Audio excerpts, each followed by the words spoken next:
to watch it for with me, Jean-Luc Welch. Clap it up. Make some noise. Get excited, y'all. Get excited. We're back again for 2 days in a row. I told you this hiatus ain't going to be long. I'm burning the midnight oil, trying to bring you the latest and greatest on all things sports. And today I have a special couple of guests with you today. Soccer aficionados in honor of the World Cup that's happening starting tomorrow. FIFA 2022 World Cup is underway, and we have two special guests, Alexander Rucker and Mishal. What's your last name? It's Al-Hamad. Al-Hamad. There we go. See, I knew it. You got to get it right. Exactly. We respect people on this show. But clap it up for you all. We are back. We're live. We are golden. This is going to be a phenomenal episode because the World Cup is here. One of the greatest sporting events. The greatest. Let's see. Hold on. Wait a minute now. Let's not be playing favorites. You got to get it right. You got to get it right. I am an NBA fan. The NBA Finals is tough to beat. But in the grand scheme, see, here we go. I knew this was going to happen. But in the grand scheme of the sports world, there are a few events bigger than the World Cup, where countries put their pride on the line in order to show dominance of everybody else. Essentially, this is every 4 years a new world war in form of football, and we love it. So we got Alex and Mish here to break down everything going on in the World Cup world, and to give you their predictions and my predictions as well as to what the world is actually going to go on in this whole event before it all starts. So without further ado, let's jump right into it. Mish, who do you think is actually going to be, excuse me, before we even start that, who are you supporting in this whole event? Of course, I'm supporting my country, Saudi Arabia. I mean, we're not on the easiest group, but I think we're going to do great. So okay. I'm with Saudi. So we have a semi-confident Saudi Arabia fan. Yes. For his team. I'm expecting a little more passion, sir. A little more drive, enthusiasm. Oh, it's because the last World Cup, our first game wasn't that great. So it was 5-1. It was the World Cup opener, actually. I'm not that excited. But for our level, I think we're gonna do good. I think we're gonna do better than last year or last World Cup. So well, from the ashes, you will probably rise and do a lot better than before. I have faith in you. Now, Alex, who in the world do you think is gonna actually win? Or, excuse me, who are you supporting? Let me rephrase that. Yeah, I'm supporting the U.S. I've been a fan like my whole life, so like I've been waiting for a tournament like this since 2014 because we didn't make it 2018 unfortunately because of that heartbreak against Trinidad and Tobago. But it's been a long time coming, bro. Like I've been waiting for like a long time for this because I think we deserve to have it. We have our best squad of players we ever had. So I'm excited, man. Just about getting off on the right foot against Wales on Monday. So. Yeah, it's. I'm telling you that when we missed out on the World Cup, that was like even people that didn't care. Again, America, we don't care as much about soccer, except for when the World Cup comes around. Excuse me, football. Let me not besmirch the actual name, but it's all good. But like when we actually missed it, I was seeing people like get like hot and like, what the world are we doing? And I think people finally realized, hey, yo, we ain't the best at everything. Nah, right. It was the way we missed it too. Like all we need to do is tie against Trinidad and Tobago, bro. Like a tie. And there's no reason like people like me who played soccer, like going up club and like travel, pay money to go to different states to get a chance to get scouted, bro. And you're telling me a team with not even like a tenth of the population of us beat us and we can't go to the World Cup? Like, bro. It ain't easy, bro. It was not easy. That was a dark time for U.S. soccer, but we're back though. I think we're back at least. So we're at the tournament at least. So that's a step up. So it was embarrassing, but again, we have another shot. I'm supporting the United States, although apparently, no. Let's get this out the way right now. What does that look? What does that look? Both of you all are giving me that look. What is it that y'all don't believe about my support for this country? All right. So, Jean-Luc, we remember some other words coming out of your mouth. Really? I recall very specifically. I was watching the USA game against Canada in January, right? And qualifiers. It wasn't. I think we lost the game. I think it was like 2-0. And to my surprise, to my absolute like bewilderment, I hear a cheer from the other room, and I see Jean-Luc celebrating a Canadian goal against the USA. I'm like, wait a minute, What do you mean by that? Why are you celebrating Canada's goal? I don't really understand what's going on here. So I was like, okay, John Luke, so you gotta pick a side. Like you pick Canada or USA. That's why I'm just like, wow, like you're picking USA now. So I just can't wait until we get out the group and Canada gets fourth place in there. So it's just gonna be ironic, you know. Okay, okay. I will admit in that one game, I did switch allegiances just to see what it's like on the other side. You know, Canada, the Maple Leafs, the cold weather, the nice hospitality. Why wouldn't you want to support them? And, you know, again, like I've heard a couple of other of my European friends say, Americans are trash. We hate them. And so I was like, oh, you know what? Let me see what this vitriol is all about. You know what? It felt pretty good. I'm not gonna lie. It felt pretty good to hate on my country. That's crazy. I can't relate because, to be honest, the U.S. is not a threat in football, in soccer. Sorry. So, yeah, like why are you even going against this? I don't really share that hatred or anything towards y'all because I just want y'all to win. To be honest, because I don't know, like you guys have a good team and stuff. So honestly, why not? Yeah, well, I never have the hatred towards y'all. The fact that you guys call us soccer, I'm proud of it. But I just wanted to be a contrarian, to be perfectly honest, just to get under Alex's skin. but all right, bro. Full notice, we all were good friends together in college. That's how we know each other. That's why we got this good chemistry bond and all this stuff that we got going on. Still hate him, but hey, you know what? I tolerate him just because. I'm kidding. I love y'all. Right. Love y'all like brothers for real. Love y'all like brothers. But now that we got that out the way, let's get into the real nitty gritty of this entire World Cup situation. Well, we got the top 5 favorite teams to actually take home this whole event. And I want to hear what you all actually have to say, because some people may have some gripes as to who should actually be considered the favorite to take home the World Cup, one of the most coveted titles in the world. In all of human history, perfectly honest. Brazil, number 1. Argentina, number 2. Spain, number 3. Netherlands, number 4. And then Germany coming in at number 5. Of course, we know Brazil led by Neymar, who some people have some gripes on with his underperformances over these last couple of years. Of course, Argentina with, I believe, Messi. I believe Messi does play for Argentina. Yeah. Just to be sure, this is his last World Cup, at least has been reported. And a lot of people around the world are really rooting for him to actually be able to take it home. Spain, a consistent powerhouse. The Netherlands is somebody that's coming up and could actually get some teams to run for their money. And of course, Germany. We know after that beating that they gave to Brazil, that the iconic thrashing that they gave to them a couple years ago, they are back in the top 5 in terms of the ability to just whitewash everybody potentially. I'm not saying it's true, but I'm saying it can happen. So we'll start with Mish. What do you think is actually going to happen? And do you think that these rankings are correct, or should somebody be bumped out and moved down?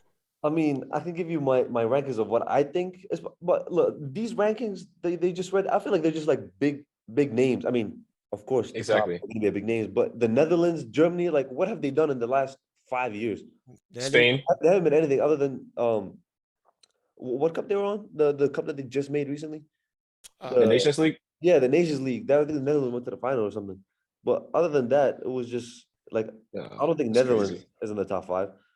No. My top 5, I have to put Argentina first, Brazil second, and then France third, England fourth, and then Belgium fifth. Those are my top 5. Wow, really? Interesting. Belgium is kind of crazy to me. I'm not gonna lie to you. No, I think Belgium. Yeah, Belgium are good. Alex, since you have some gripes with that, what's your list? Who you feel should be the top 5 power ranked teams in this World Cup? Okay, and it's a weird one because the list that you just read to me, like Mishal just said, I completely agree. Like that list is just based off like the name and not actually like watching the team play for the past couple of years. I would actually swap, if I was doing a top 5, I would swap Brazil with Argentina. I put Brazil number 1 simply because I told Mishal earlier, I think they have a better overall squad than Argentina. But Argentina, I know they're on like some crazy like 38 unbeaten streak. So like you can't really say like in the Copa America. Yeah, and they beat them in the Copa America final too. So it's like I think they have more merit to be first, but I feel like Brazil, like in the World Cup, have that, I would call it like kind of like that aura. I don't know if that makes sense. Like Brazil they're just that country when it comes to the World Cup. So I feel like Brazil should be number 1. then Argentina second, third. I'll stick with France. I mean, there's a lot of like controversy over like whether the World Cup curse is real, but I feel like if any team's gonna break it, it will be France just because like of their team. But I did see something interesting that a couple hours ago, like apparently Benzema left training injured, which is like their number one strike. That's a big blow Really? if he's actually out. Yeah, so that might change a lot of the game because Benzema won the Ballon d'Or, obviously. Yep. So it's like that's we have to see about that. But if he's fit, then I just think they should be third.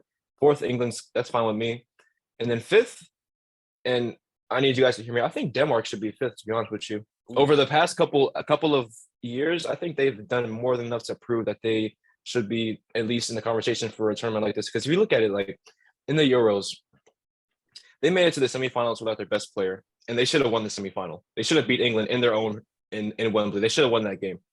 And they've played enough games to justify like being in the top 10. I think it's in the new world ranking, they were in the top 10. So it's like, I feel like if to sleep on Denmark would be a big mistake because I told Mishal was saying earlier, like they don't have a lot of world-class players, but they have like a team that knows how to fight for each other. We saw in the Euros when Eriksen had the heart attack, and the togetherness they showed throughout the tournament was like, it was not even like on a soccer level, but just like on a human level, it was incredible. Like it was so beautiful to see.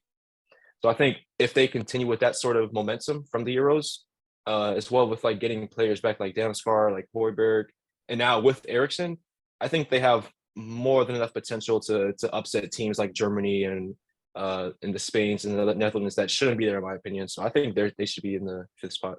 Now I will say with that, we've seen again togetherness, unity, and teams really like build up chemistry to where we may not have named as great of a name talent, but collectively, we can take on anybody. But when it comes to the World Cup stage, again, for my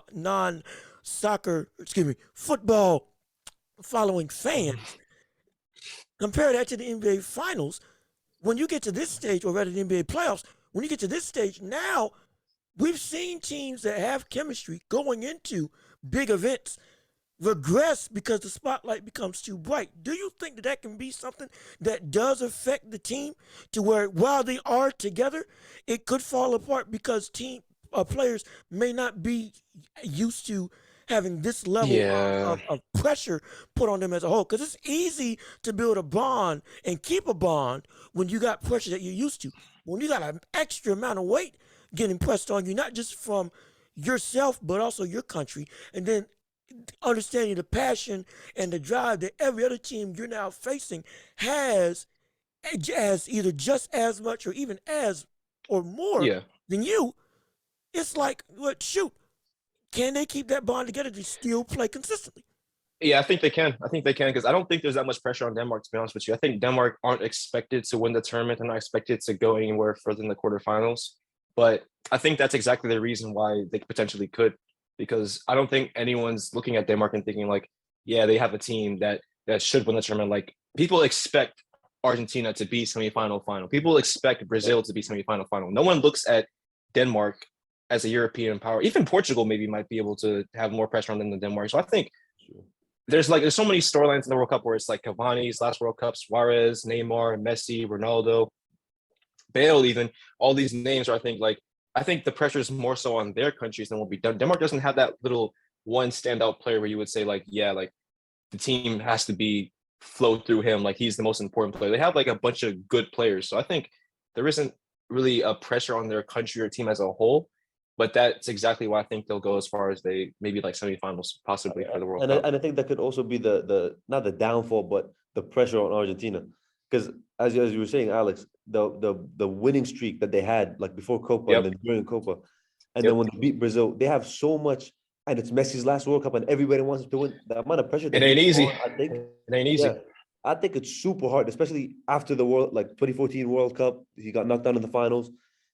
I think the pressure is going to be insane for Messi and for Argentina. That's why I think it's going to be hard. And a lot of people can be like, oh, but these top players, world-class players, are used to the pressure. I don't think anybody can get used to a World Cup pressure. It's a different kind of pressure that I don't think anybody could get used to. So even if you're the best player of all time, you have one of the best squads, in recent memory, I guess, it's still you're still gonna have that pressure. So I think for teams that are that up high, they're gonna have the pressure no matter what. And then teams who aren't like Denmark, who don't have that much pressure, I think that's definitely gonna play in their advantage of them, performing good and being good. Just like I think that's what Croatia had towards like in 2018. Yeah, that's what they kind of had. They had a good squad and stuff, but they didn't have that pressure that Belgium, France, Argentina, and Brazil had in the 2018 World Cup. So I think that's why. I mean, I think it's a good point that Denmark can do good. Yeah, okay, yeah. I can understand that. Being quote unquote overlooked by a lot of the world allows for you to kind of feel more comfortable because I just have to focus on me, not everybody else focusing on me. So if I stay doing what I consistently doing, I'll be fine. So I can understand that. But speaking on Brazil, which we've been talking about a lot, one of the criticisms that I've been somewhat seeing with Brazil is, again, Alex said at the start of the show, they're just that team when it comes to World Cups, which may be true. I do believe they have more World Cups than anybody else in the entire world, correct? What, 5? Yep. Is it 5? 5. Yep. And so, with that being said, though, consistently, while being favored, we've seen over the years, they just have never gotten over the hump for one reason or another. And Mish, I'm going to throw this to you first. What do you think is the reason for why they aren't able to live up to the dynasty level expectations that the world has for them? Okay, well, I think for any team or any club, especially if you have the dynasty or the history of Brazil, having in 2002 being the champions and in 2006 getting knocked out in the semifinals. And then after that, the dynasty or like the legends of Brazil, as you can say, or like the golden generation of Brazil kind of went like they started getting old and retired. So the new generation needed like, I guess, a space and a time for them to develop. So that's why I think they were kind of on like the low for a little bit after. Wait, Mishal. What? So does that mean you don't think Neymar's in the same conversation as Ronaldinho and like the old Brazilian players then? Is that what you're saying? No, I do, but I'm saying the generation ended. I'm saying Ronaldinho, Ronaldo, Rivaldo, all the generation ended. Zico, I mean Zico was old, but they all ended, and now it's time for the new generation. So I think there was like time for them to rebuild because Neymar was the only not the only, but he was one of like the few. He might be the only world-class Brazilian player like in the past few years that we've seen. They're like, all right, he's like one of the top contenders to be the best player in the world at the time. No Brazilian player has been in that talk since 2007. Since Kaká won it, no Brazilian has been on the talk other than Neymar. So they haven't had like that much, I guess, world-class caliber. Yeah, I hear that era. So I think they've been gradually progressing, and I think now, out of any time, would be their chance to win. Because now they finally, I think they build up. They have that the base that they have. They have a leader, you can say, Neymar leading the squad. They have like other Vinicius Jr., Rafinha. They have a lot of good players.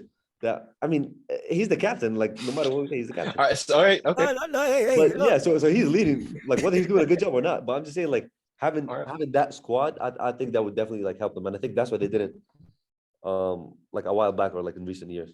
I see. They're gonna have it, yeah. Alex, I'm gonna throw this to you because I feel like you got something to say on this whole thing. When it comes to Brazil, what do you think is holding them back from being able to actually regain that status of being crowned the best in the world? Boy, well, I mean, there's like some obvious answers and there's some deeper questions that need to be asked as well. I think the most obvious one, and I think Mishal is actually spot on here. I think he alluded to the fact that Brazil doesn't have like a lot of world-class players that they would have had back in a couple of decades ago, which is, I think that's true. But I think it's also equal to say that Brazil have had some of the best like top players of the past century playing at the highest level in that Brazilian team for the past 3 or 4 World Cups as well. They've had Thiago Silva, they've had Alisson now, Dani Alves. I don't want to put Willian in the conversation, but Willian's been good for Brazil for a few years. He's not playing this tournament, obviously, but Brazil always had like a group of players where you think like you would never not put them in a conversation to win. So you always ask like, why don't they win? And why don't they win, Alex? Why don't they win, Alex? Let's make it plain. What is your reasoning for why they don't? It's a team sport. It's a team sport, and you need all 11 players to contribute. However, I do feel like in big games, your best players should show that they are the best players. And I do think that Neymar has not done that enough in the World Cup for Brazil. I will say, I will say in 2014, he was unfortunate with the injury. And in 2018, I don't think he played that well. I'm just call it a spade a spade. I don't think he played that well.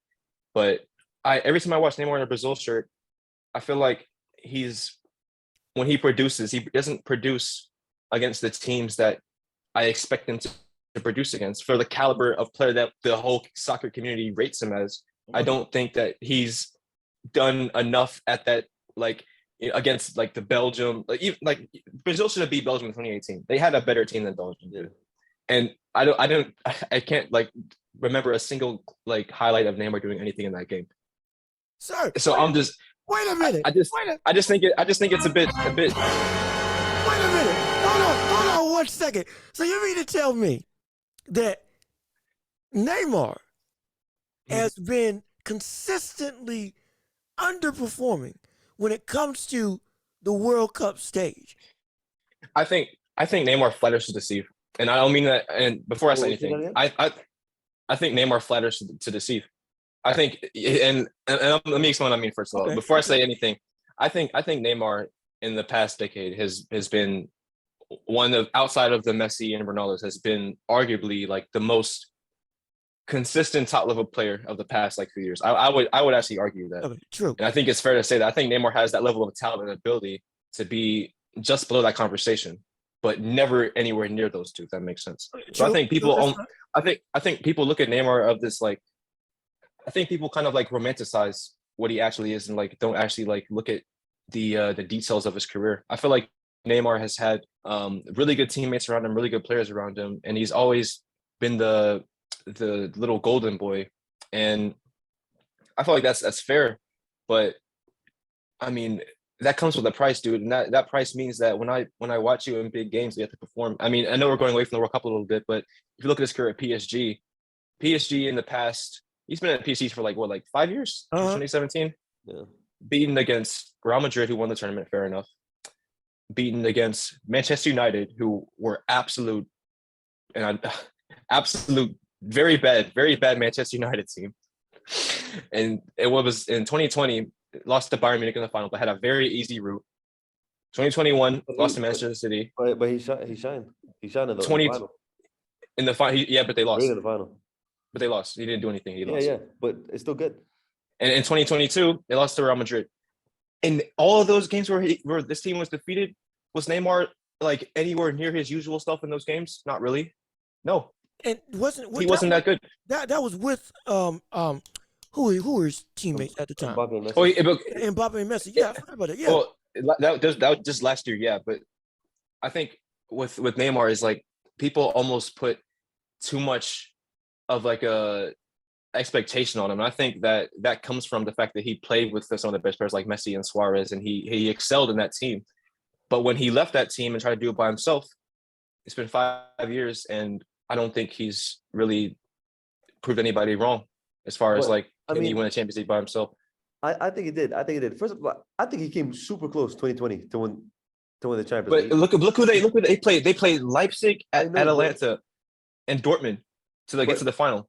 But none of those teams are going to win the tournament. But second, isn't he the top scorer of Brazil or the second top scorer of Brazil? Yeah, but this is what I mean. But like what I'm saying is that in the games that don't matter, I guess you can say, like when he plays against Copa America, when he plays against like South American teams, he does great and he does amazing. And I mean, he didn't win the Copa with Brazil. I don't know what happened. Like, yeah, he wasn't there, but Brazil won it without him too, which is, Brazil won it without him. That shows how good the Brazil squad is. And yet when he's in Brazil, he's still the top scorer. He's still that guy for Brazil. And like he's the top scorer. Like Brazil, you can list the country that produces the best football players is Brazil. Yep. And yet he is the top scorer of the nation. So just to have that record, it's insane. And I think I agree. He's an amazing player for him to do that. And I think a lot of people overlook that thing is the fact that not only he's like he provides assists, he's a winger, he also scores a lot of goals. And then also when it came to club level, he helped Barcelona in 2016. Yeah. against 2015. The Oh yeah, Urban Town in 2016. He helped. He was like one of the which was the ref's fault too. Yeah, he played better. He played shouldn't better have won than that Messi game. But Yeah, I'm just saying he he played did. better than Messi. Yeah, and in 2015, Who were the PSG defenders? Who were the PSG defenders in that game? I know, but I'm just saying he did. Yeah, but like it's just like if you have bad defenders, you take advantage of them. It makes you a good player still. 2015, he helped Barcelona win the Champions League as well. Like what about the next game? He's been consistently a great player, and I mean you can argue that Barcelona went downhill. It was when he left because they did relatively to their level now. You can say that Messi was the one keeping them up to even become a Champions League level, but that's another topic. But when Neymar left, you can see how it affected the team. So I think Neymar is like, you can't say underrated, but I think Neymar is put in the status where he deserves. I think whenever he comes to the team, he makes it way better. Whenever he comes to the team, he makes it way better, and like he helps everybody else. So it's not like an individual player where nobody else is winning except him, and like he's getting all the numbers and stuff, but everybody else is doing bad. I think whatever team he's on, he does great, and then he also does great. So I think it's a great balance. Yeah, but and I mean, sorry, I don't. If you have a point to get to, then go ahead. Yeah, I was just okay. And Mishal, I think you brought up a really good point about Neymar being the top scorer of Brazil, and I think that speaks to Neymar's longevity at the top level, which I think is an underrated.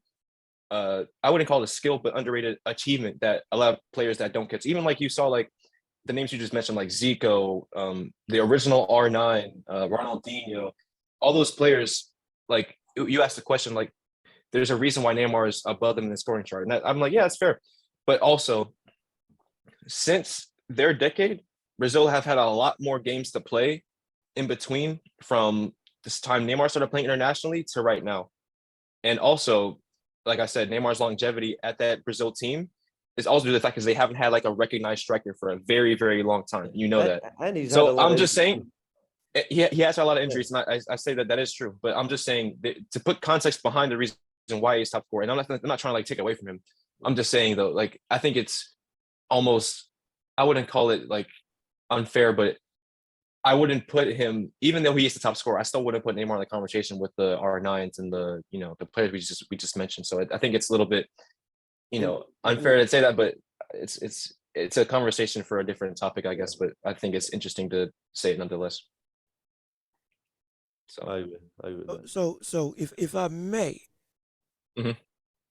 how much is it on Neymar that the team has not had success versus how much is it that the squad that again produces the best players on a consistent basis, constantly has a roster work? Hey, they are a legitimate threat. How much is it that they potentially don't produce when they're supposed to? If that is a question that can't be asked. So what percentage? Let's make it a little easier. What percentage of the blame would you put it on for Brazil's lack of success on Neymar versus the rest of the squad that is actually around him? Is it I think it's hard. Yeah, it's hard to. I was going to say, in football, it's hard to put the blame on one player. Yeah. You can clearly see if somebody's underperforming or not doing as well as he should. But I think, like the Brazilian squad, you have to have a squad behind you in order to support you because you cannot do it alone. It's not no shade on any other sport, but it's not a 5v5 where one player can carry a team. Yeah, you're right. It's way harder, and so I think it's hard to say that, but given Neymar's numbers and stats, and also Brazil's achievements, you can say the Olympics. They went to the final in Copa America. Like the squad is good, and also Neymar is good. So I think I don't know. Yeah, I think you can. I think I would argue lack of squad. Yeah, but John, the Neymar, but it's either or.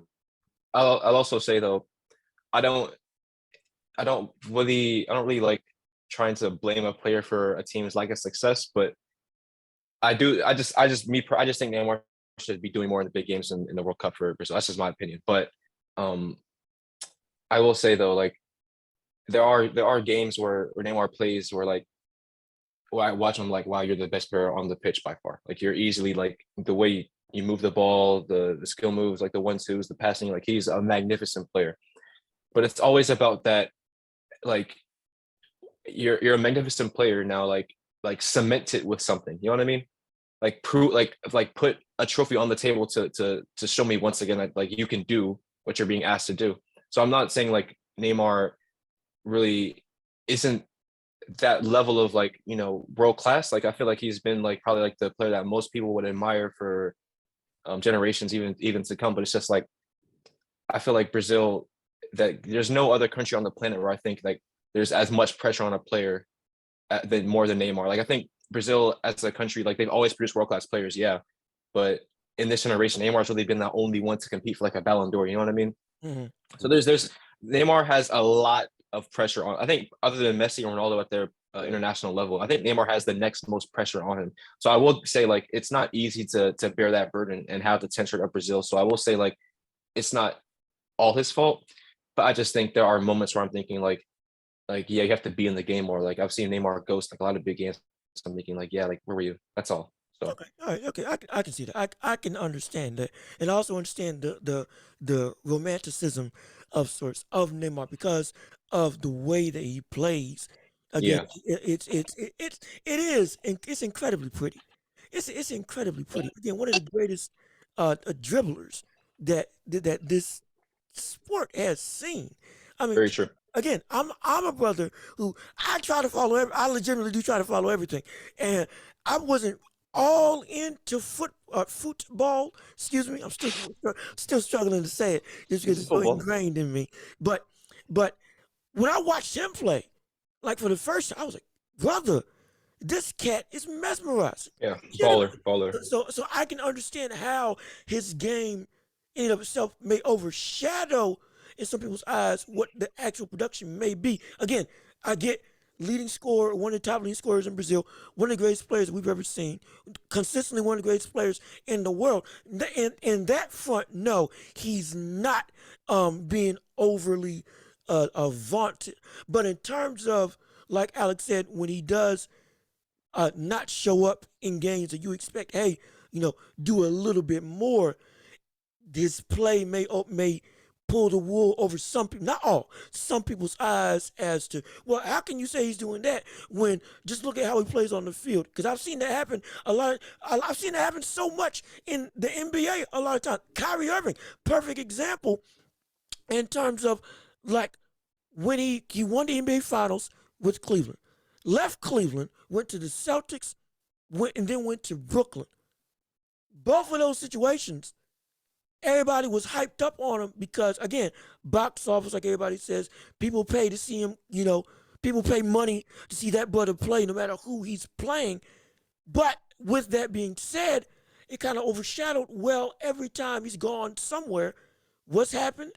Either he's been injured or he's gotten knocked out the playoffs when his team should have actually gone a lot further. And in some situations, when his team wasn't playing, on the team, like on the Celtics, what happened? They actually went further and did better than if he actually was on the floor. And then, of course, you see what's happening with the Brooklyn Nets. Now, the brother has not produced really anything of substance in winning, but people still view him in terms of as a player greatly, which again you should, but some people are vaunting him higher than he actually should be in terms of production because of his play style. So I can understand that completely. But moving on from that, because again, that was a thrilling conversation. My goodness, no disrespect to Neymar, but hey, this is a time where you do need to show up this year. And again, watch him closely. Watch him closely this World Cup. Watch him. As Alex said, like this is the World Cup for him to prove whether he's like that guy for Brazil or not. That's what. Yeah, this is going to be the situation where I think from what Alex said, where he can actually get put up with not Ronaldo, Rodon. How do you say his name? Ronaldinho. Yeah. For me, I'm sorry, my American accent makes it hard to say. I apologize. We country folk down here don't know how to speak. But this is gonna be the year where he actually put up or shut up. Yeah, exactly. So I can't wait to see that. But quickly, touching on the next thing, we need to talk about group stage specifically. Everybody matched up against each other. Who's actually going to come out of each group? Because this is, my goodness, some of these matchups are incredibly entertaining. Some of these matchups are just whitewashes, to be perfectly honest. We're going to break it all down right here, right now. So, starting with Group A, Qatar, Ecuador, Senegal, and the Netherlands. Who's favorite, no shot, dark horse out of that whole group? Alex, you want to go first? Okay, yeah, I'll go. No, I think people kind of sleeping on this group. Like, Qatar, obviously the host nation, they have to, impress the crowd a little bit. I'm not saying go anywhere further than around 16, but it'd be nice for them obviously to get out. So that being said, I don't think they'll make it out to be fair, but if they do, I won't be that surprised. They might be paying the refs a little bit. So, that stuff might happen. But other than that, just talking about like 20 years ago on the dot, so we're talking about like regular, talking about like regular like ability for like players. I think the top of the group, I'm gonna go with the Netherlands just because I don't think anyone else in that group is like has a man for man a better squad than them. Yeah. Even though I don't think the Netherlands are even that good, to be honest. I think they like their goalkeeper situation is absolutely embarrassing. I think they have a decent defense, but their attack is disgusting, man. Like it's absolutely terrible, bro. Like I think their starting strikers like Vincent Janssen. I don't know if you guys know who that is, bro, but he played for Tottenham like 7-8 years ago, bro. He is one of the worst strikers I've ever seen in my life, bro. I'm not even trying to like be like he's like absolutely like bad, but boy, it's if he's starting for you in the World Cup, it's peak for you, man. I'm just saying. And then they have Bergwijn maybe out wide, and then maybe Gakpo or Xavi Simons coming off the bench, but that should be enough to get top of the group. They do have Depay. Yeah, Depay too, but Depay's not that good either. That's the thing. So it's a toss about who starts up top. But then the midfield's kind of good. They got De Jong, De Roon, boy, who else do they have? I think that's about it. Actually, I'm not gonna lie. They don't have that many great players in midfield either, but they should have enough to get top of the group. And then Senegal should come second. They're missing a Sadio Mane though, which is a big miss for them.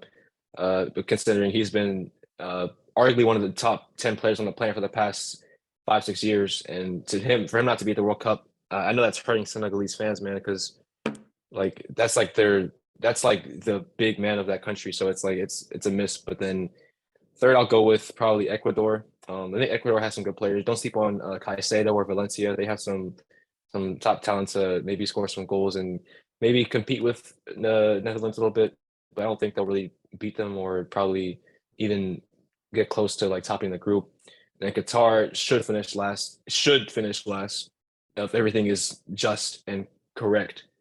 But I don't think that'll be the case. So, I expect them to finish last, but we'll see. So, Mish, what you think? I agree with that ranking. Verbatim? If it wasn't for Sadio Mane, then I would say that they could arguably like compete for the top, but I don't think they can pull it off without him. So I think no way. First Netherlands, second Senegal, third Ecuador, fourth Qatar. I'm about the same way too. I think that's a really good breakdown of exactly how this is going to turn out. But you're wrong on one point. Qatar is the dark horse. Qatar is absolutely the dark horse. You know why? It's not because of the talent. It's not because of the talent. It's already been reported. Qatar has paid a couple $1 million to 8 Ecuadorian players to throw the game and lose 1-0. Yes. Where'd you get that from? Where'd you see that? A couple of sources. I've been looking this up all day trying to make sure it's legit, and it's been legit. One of the I forget what nationality he is, but one of those he's a reporter. I can't pronounce his name either. I'm so sorry. Again, is he Italian? He might be. I don't know. All I know is he is incredibly reputable. I made sure that this brother was legitimate because I don't take bribing stuff lightly. And this cat has a track record of being on top of his stuff. Couple that with a bunch of other news outlets also saying this exact same thing. But it's been reported that Qatar has already paid 8 Ecuadorian players to throw the game and lose with a goal in the second half, 1-0. Imagine my shock. I'm just saying. And I'm not here to throw judgment or anything. I just know that if that's the case for this one, we could potentially see a team. Yeah. We could, you know what?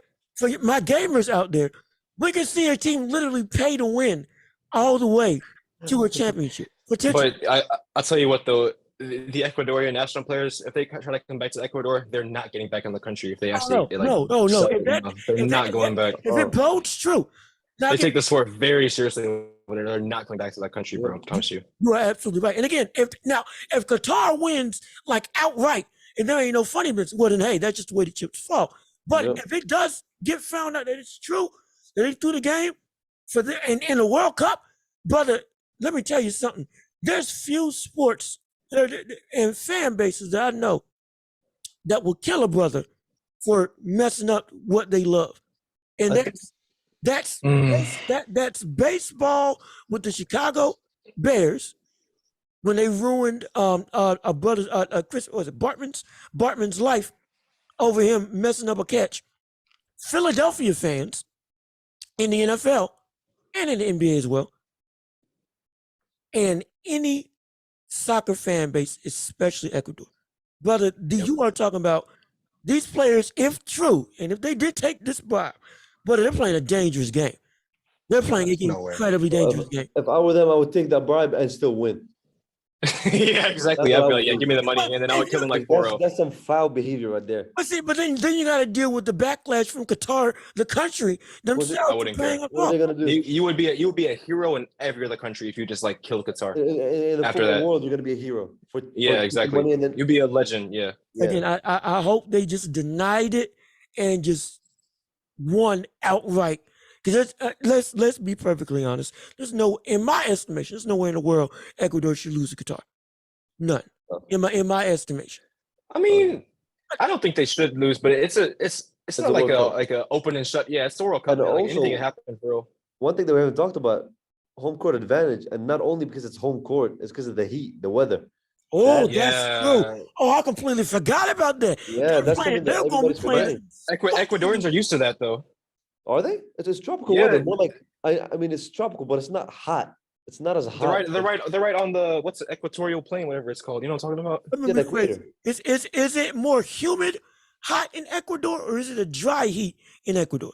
No, it's more like humid. Okay. It's like tropical over there. So, but there's a difference between 115 degrees humid and like 90 humid. Yeah, very true. So that's what it is in Qatar is hot.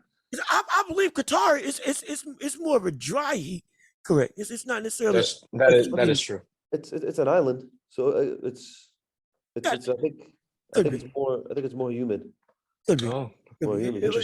Even still, it is different. It is a different level of hot. Couple that with with Qatar being Qatar, they may do what some NFL teams do when opposing players come and play against them in their own stadiums, which is allegedly rob some of the necessities from the opposing team, like fans, water. Maybe they sit on the hot side of the field to further dehydrate the team. Again, we could see that play out. We could not. Again, allegedly. Let's hope not. Yeah. Let's hope not. But again, this is a World Cup. We know people would do anything to bring that the title home. So we'll see what happens here. My goodness, we already know this whole thing is steeped in miry mess. But hey, let's hope everything goes clean. But moving on, we're gonna skip Group B. We're gonna say Group B. Really? All right, fair enough. We're gonna say Group B. But moving on to Group C. Argentina, Saudi Arabia, Mexico, and Poland. Because this is your abode. Who do you think is going to come out of Group C with this very tantalizing group surrounding it? Okay, one thing that I don't think we can. Okay, Alex. One thing I don't think anybody can disagree on. I think Argentina are going to top the group. As we've said, and like kind of the obvious number one of that group. With that being said, Saudi, Poland, and Mexico, it's going to be interesting who's going to finish second. It's going to be interesting who's going to finish second, okay? Okay, look. Poland are good. Poland definitely got, Lewandowski, one of the best players in the world, best strikers in the world. Zielinski, too, is a good player for Napoli. Saudi, we've always struggled with our defense. That's always been a problem. So, I don't know, this matchup might be... I'm actually predicting like a 3-1 Poland. I'm predicting 3-1, which is not bad. I mean, What if you draw with Poland? That'd be great. Oh, that'd be great. But your first game is Argentina, right? Yeah. Oh wow, boy. Oh Yeah, God. Oh man. It ain't easy, bro. It ain't easy, bro. Yeah. I don't know if it's gonna be like a good first game for us or not, but it is what it is. But you know what? I think we expect the caliber of team that Argentina is gonna be. So I don't think it's gonna be like But that much. Like I don't know. If we lose by a lot, it's not gonna be as painful as if we lose, for example, to Mexico or to Poland. yeah, Michelle, not bad. I don't want to get you clipped, bro. But if I were you, look at it this way, okay? Argentina have every like reason to like crumble under the pressure of this tournament, right? Yeah. The last team you would expect to beat that team is a team with no pressure, right? Yes. Who's that team? It's you. Us. You are the favorites to finish fourth in that group. You Yes. probably will, but if you don't, and if you surprise people, and like you had a really good qualification phase as well. We didn't because we had Japan, we had Iran, we had Australia. Yeah, you beat Japan, right? We did beat Japan, yeah. Whoa, I'm saying like that's not a don't sleep on Saudi Arabia either. No, I'm not sleeping. I'm just trying to be as realistic as possible. I'm saying though, against Mexico, we do have a chance. I think against Mexico we do have a chance to win. I think they're gonna tie. Yeah, 1-1. Yeah, but I think if I would say, like if I would rank the teams that are gonna go out, it will be Argentina first, Poland second, Saudi third, and then Mexico fourth. And that's and I would say that with a little bit of bias, but I also think that we got a pretty decent squad for us to be able to finish third in that group. I can see that. I can see that. Not Mish. Alex, you agree or disagree with his sentiment on Group C? I disagree with a little bit. Not overall. I think he's got the most of it right, but Argentina will finish first in that group. Let's be real. Let's not dance around the bush. Second place that's where it gets tricky for me. I think, and this might be hot. I think Saudi Arabia might look at something and think Mexico, in my opinion, aren't what they used to be. They have good players, good squad, but their manager is the thing holding them back for me. I think low key, if you guys can get a result against Mexico, like let's say a tie, you might have a chance against Poland because Poland are always in international tournaments, always in and about good groups, but they never, ever, ever, ever, ever show anything. And Lewandowski is that only piece of hope for them, for real. And Zielinski is a good player, but how much are you really going to do to support Lewandowski in those big games? And then they have Szczesny as a goalkeeper, who I think is absolute garbage. I don't think he's good. So, I'm going to go Saudi Arabia second. Okay. Really? Really? Yeah. Wow.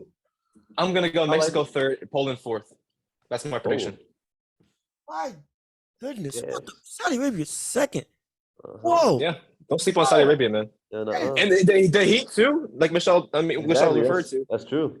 Poland ain't used to that, man. That's an advantage. They ain't used to that, bro. I'm telling you, bro. It ain't easy, bro. They might have a chance out here. That is a bombshell pick. My goodness, what the world? Saudi Arabia second. Wow. No disrespect to Saudi Arabia. Again, the squad is good, and they could because climate can legitimately take effect. Y'all could have a shot. I just think Argentina 1, Poland 2, Mexico's 3, and Saudi 4. That's again, no disrespect. It's not disrespect. I just think it's hard. Poland and Argentina, I think, are just here. Yeah. Like up here relative to the rest. Now again, I could be wrong about Mexico. Alex is right. They're not what they used to be. Absolutely. You're talking right ain't what they used to be. And so Saudi could actually turn the tables and come third. I'm not saying that's out of the question, but right now, if things stay like I think they're going to stay, I think Mexico is going to do enough to come out third in. Yeah.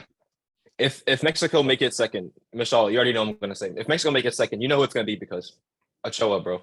Their goalkeeper, man. Yeah. Ochoa, Jean-Luc, Ochoa, literally, I swear, this dude appears once every 4 years just to play in the World Cup. Like, he's not a real person. Amazing Sage. You know how John, you know how in One Piece Shanks appears like once every like couple arcs. Oh yeah, and he just like says like one thing. That is Ochoa, bro. Ochoa is that guy who just appears like once every other episode. He just comes around and says like 3 lines, and it's like, whoa, that's Ochoa, bro. Ochoa has the game of his life every single time it's a World Cup, bro. So if they make out the group, it's gonna be because of Ochoa. I'm telling you right now. It's just out of nowhere, he just appears and just boom, like just blows, like performs out the water, and just, well, shoot, you never hear him again after the World Cup. You never hear from him again. He'll just disappear and come back in 2026. But I think this is a great group though. I think great matches. Yeah, it is. Group D: France, Australia, Denmark, and was it Tunisia? Look, I'm trying. Okay, I'm trying. I'm well versed. I know these countries exist. Okay, I just don't use them in everyday language. Okay, excuse me, but I do know what they're about. I'm gonna go first on this. I got France coming out first. Then I got Denmark coming out second. Then I have. Oh, this is gonna be a tough one. You know what? I'm gonna have Tanzania coming out third and Australia coming out. Did they say it again? The country. What's it? How do you say it? Tanzania? Tunisia. All right, good. Fair enough. Good enough. In Arabic is Tunis, but we're not gonna say that. Yeah. I'll call it T-Asia. How about that? T-Asia. Wow. Just to save face. Okay, just to put you on the spot. You know what continent they're from? No clue. Okay. No clue. Absolutely. Well, no disrespecting them. No disrespecting them. Again, it's probably a beautiful nation, but a beautiful country. But hey, I'm not gonna play court. Inshallah. Again, I it may not be as well versed as to where they are, but at least I'm trying to understand who they are and how. Fair enough. Okay, thank you. I'm trying. Okay, I'm trying. Okay, I'm trying. But that's my picks. But Alex, how you feel about it? You think I'm right? You think I'm wrong? Or you think I'm just stupid? I think that you have the teams that are going out or will go through. I think you got those right. But another hot take. I think Denmark will finish first of this group. Oh, really? Because if what I'm hearing is true about the Benzema injury, about the Nkunku injury, there's no Pogba, no Conte, and then I think they have a center back missing. I'm not sure which one. Maybe Varane. That's 5 key players that probably would have started in that team that aren't there, bro. And they do still have. I think France probably, if those players were there, they would have the deepest squad in the tournament. That's why they won the World Cup in 2018. Because they had a squad that could rotate. So I think France will make it out with 6 points. I think they lose to Denmark, to be honest with you. I think Denmark finishes first in this group. France follow them, and then maybe I'm not. If Australia, I can't really vouch for them. I think they finished fourth, to be honest, because I think Aaron Moy is the only player that really still plays at the top level that they can rely on. Maybe they used to have Tim Cahill back in the day scoring volleys against the Netherlands. That was iconic, but they don't really have a striker like that anymore. So it's looking kind of peak for them. I think Tunisia finished third. I think Tunisia actually have an underrated team. I don't know if you guys, some of the viewers may remember Wabi Kazri back in the day, Sunderland baller, bro. I'm telling you, man. If he's still playing, I can't wait to watch him play. Like he's one of those players that's like you never like really rate him as like a world class or a great player, like top professional. But he's just like he just has that little like that flair, that kind of flair, kind of like he can beat him and make something happen about him. I don't know if he's gonna play or not. Maybe not. He might not be even in the squad. But if he is, I can't wait to watch him play. So I'm just saying, I think Tunisia finished third, Australia fourth with probably maybe 1 point, and Tunisia maybe with 2, but we'll see. I feel that Mish again. Keyword in that whole spiel was if he's playing, if he's on the roster, because he may not be. So we'll see what happens. Mish, you already gave your pick for the group, did you not? No, not yet. Okay, then go ahead. I think I don't know if Denmark or any other teams can stop Dembele and Mbappe through the wings. So I think I think France first, Denmark second, Tunisia third, and Australia fourth. I think Australia might finish with 0 points actually. You know what? I was going to say that. I didn't want to say it because I didn't want to seem too mean, quote unquote. But no, I don't think they're gonna. Wasn't Australia in your group for the qualification? They were, yeah. Did they beat you or no? No, they. I'm actually not sure. I'm not sure if they beat us or not, but I know they didn't finish they had to go to the other route. Like they didn't finish on. Oh, they had to like do like a special. They had to do Okay. like a special like matchup. Yeah, they didn't finish first. Playoff. Yeah. Even Japan actually. In Japan, because I think was it Japan or I think Japan and Australia had to do that, and also Iran went through. Interesting. So there you go. So now that we have those speaks out the way, we're gonna move a tad quicker, just to not be. We could be here all day. I'll be more than happy with you, but we don't want to bemoan too long. So we're gonna do a little bit quicker with the rest of the groups. Group B: Spain, Costa Rica, Germany, and Japan that we just talked about. That one, I had. Oh, that's actually. Oh, wait a minute. It's a fire group, bro. That's a fire group. This was the bad. See, this was the wrong group to say. Let's speed through real quick, because this is actually let's put the brakes with this group real quick. Mish, how do you feel about this? Really, this is a good group. Group B is a good group. I mean, Spain, Germany. I think it's gonna be an interesting one. They're both young, both ruled out, as you can say. So I think they have a lot to prove in the competition, especially if they have Japan. I think Japan is pretty good. Japan are a good team this year. We beat them, but they did finish the first in the qualifications group. So, but first, I think I can't put Germany second. I think Germany will finish first. It's going to be a really tough one between them and Spain. Spain's going to be second, Japan third, and then Costa Rica, I think they're going to finish fourth. Oh, yeah. Yes. Oh, Alex, you agree? You agree with that? It's a sticky one, bro. I can't lie. It's a sticky one, bro. It is. It really is. You know what? You know what the thing is? I think all of these teams are like in like a remodeling phase. That's the problem. None of them. They're not like at their peak or their prime. They're trying to get there. They're all like young teams getting away from like their older generation. So it's almost like they're like almost. This tournament for them is more like a. They take it seriously. Yeah, it's like it's an experiment for the next one. So I think, in terms of who has the best young talent, I think Spain have the best young talent out of everybody. I think they have the best coach in the group as well. Luis Enrique, you know him very well, Mishal, won the Champions League with Barcelona. They have the most probably disciplined team in the group. But what do you think about the decision of leaving Ramos out the squad? That was wild to me. I can't lie. And De Gea too.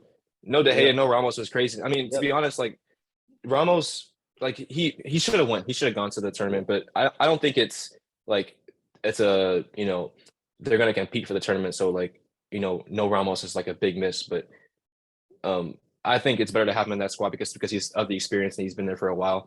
But I think they'll finish first in the group regardless. Germany, I think, finished second still. Great talent. I think Havertz and Werner are very average players, but they're good enough to get the better of the Japanese defense. Japan, I hate to say, I think they finished third, but they have a good team. A lot of my anime fans out there know about, if you know about Blue Lock, new anime that came out, talked about how in 2018 they didn't have a recognized striker to beat Belgium, which kind of is the reason why they haven't really been successful. And they have some good players though. They have Minamino, Kubo, Takashi Inui, Haraguchi, Tomiyasu. They have like one of their golden generations coming up. So I think maybe next 2026 will probably be a better tournament for them. But Japan will have like definitely like they'll probably beat one of either Spain or Germany. I think so. Japan third, and then lastly Costa Rica. Keylor Navas is going to be. Boy, he's gonna be trying to save like every single shot every 3 minutes. It's not gonna be easy for him, but good luck to him, bro. Saludos. Hey, this could be the year he makes a big name for himself. He puts on an immaculate performance on the defensive end. My gosh, we could be. He's already a big name. He's on the Champions League 3 times. He's a big name already, but it's just like how much can he do? Yeah. Okay. Yeah. At the World Cup. Yeah. That's what I meant. Because again, you can be a big name, but then if you have a heroic performance in World Cup stages, that boom, shoot you to the moon. It legitimately does. Like, think about it. How much are people going to even further view or even further elevate Messi's status if he does turn around and either A, have an absolutely bomb performance this entire World Cup, or B, win the World Cup? We already view him as one of the greatest, but even still, like in this stage, if you perform at a high level, at a real high level, or just take it all, brother, to the moon in terms of your status, It's like for anybody. This is one of the few events where that can actually happen. So I'm excited for it. Me, I got, like you said, who was it? Alex, who did you say that got left off of the Spain roster? Sergio Ramos and David De Gea. That's 2 big names. It was that veteran leadership of being there before, I think is going to hurt Spain in terms of coming out first. Because of that. Even though, like you said, everything you said was right, but I think you can be disciplined without having that guy to kind of be the anchor for said discipline, to keep everybody, when stuff does get frazzled, hey, remember what we learned, remember what we know, remember how we do things. That's what a veteran's for. I think they're going to slip to second in this group. So I got Germany first, Spain second, Japan third, and then Costa Rica fourth. Excuse me. That's what I got coming out of this group. Yeah, and then the last thing about Spain is like they don't really have that recognized striker, and I think that might hurt them too, because if you watch the Euros last year, you know that they made it to the semifinals, but in all those games they made it to semifinals, like they were like missing chance after chance after chance after chance. So if they can actually rely on somebody like Ferran Torres, and I don't think Morata is a reliable striker, if they can rely on somebody young, maybe like perhaps Fati, perhaps I think his name is like not Iñaki, the other Williams, like maybe they can put something of a run together, but I'm not sure. It's up to Enrique to pick the lineup, so we'll see. That is understandable. So, but now we're going to actually try to speed through a little bit, because I don't think the rest of the groups are as sticky, quote unquote, in terms of being able to pick who. So, Group F: Belgium, Canada, Morocco, and Croatia. Got that right? Yeah, I got it right. Yeah, I almost said Croatia. Yeah, exactly. I almost said Croatia, but Croatia. So, you know what? This is going to be the pick. I got Canada coming out number 1. Morocco number 2, Belgium 3, and Croatia 4. And Croatia 4. That's right. This is my bomb for the night. You're doggone right. No, this is look. Hey, look.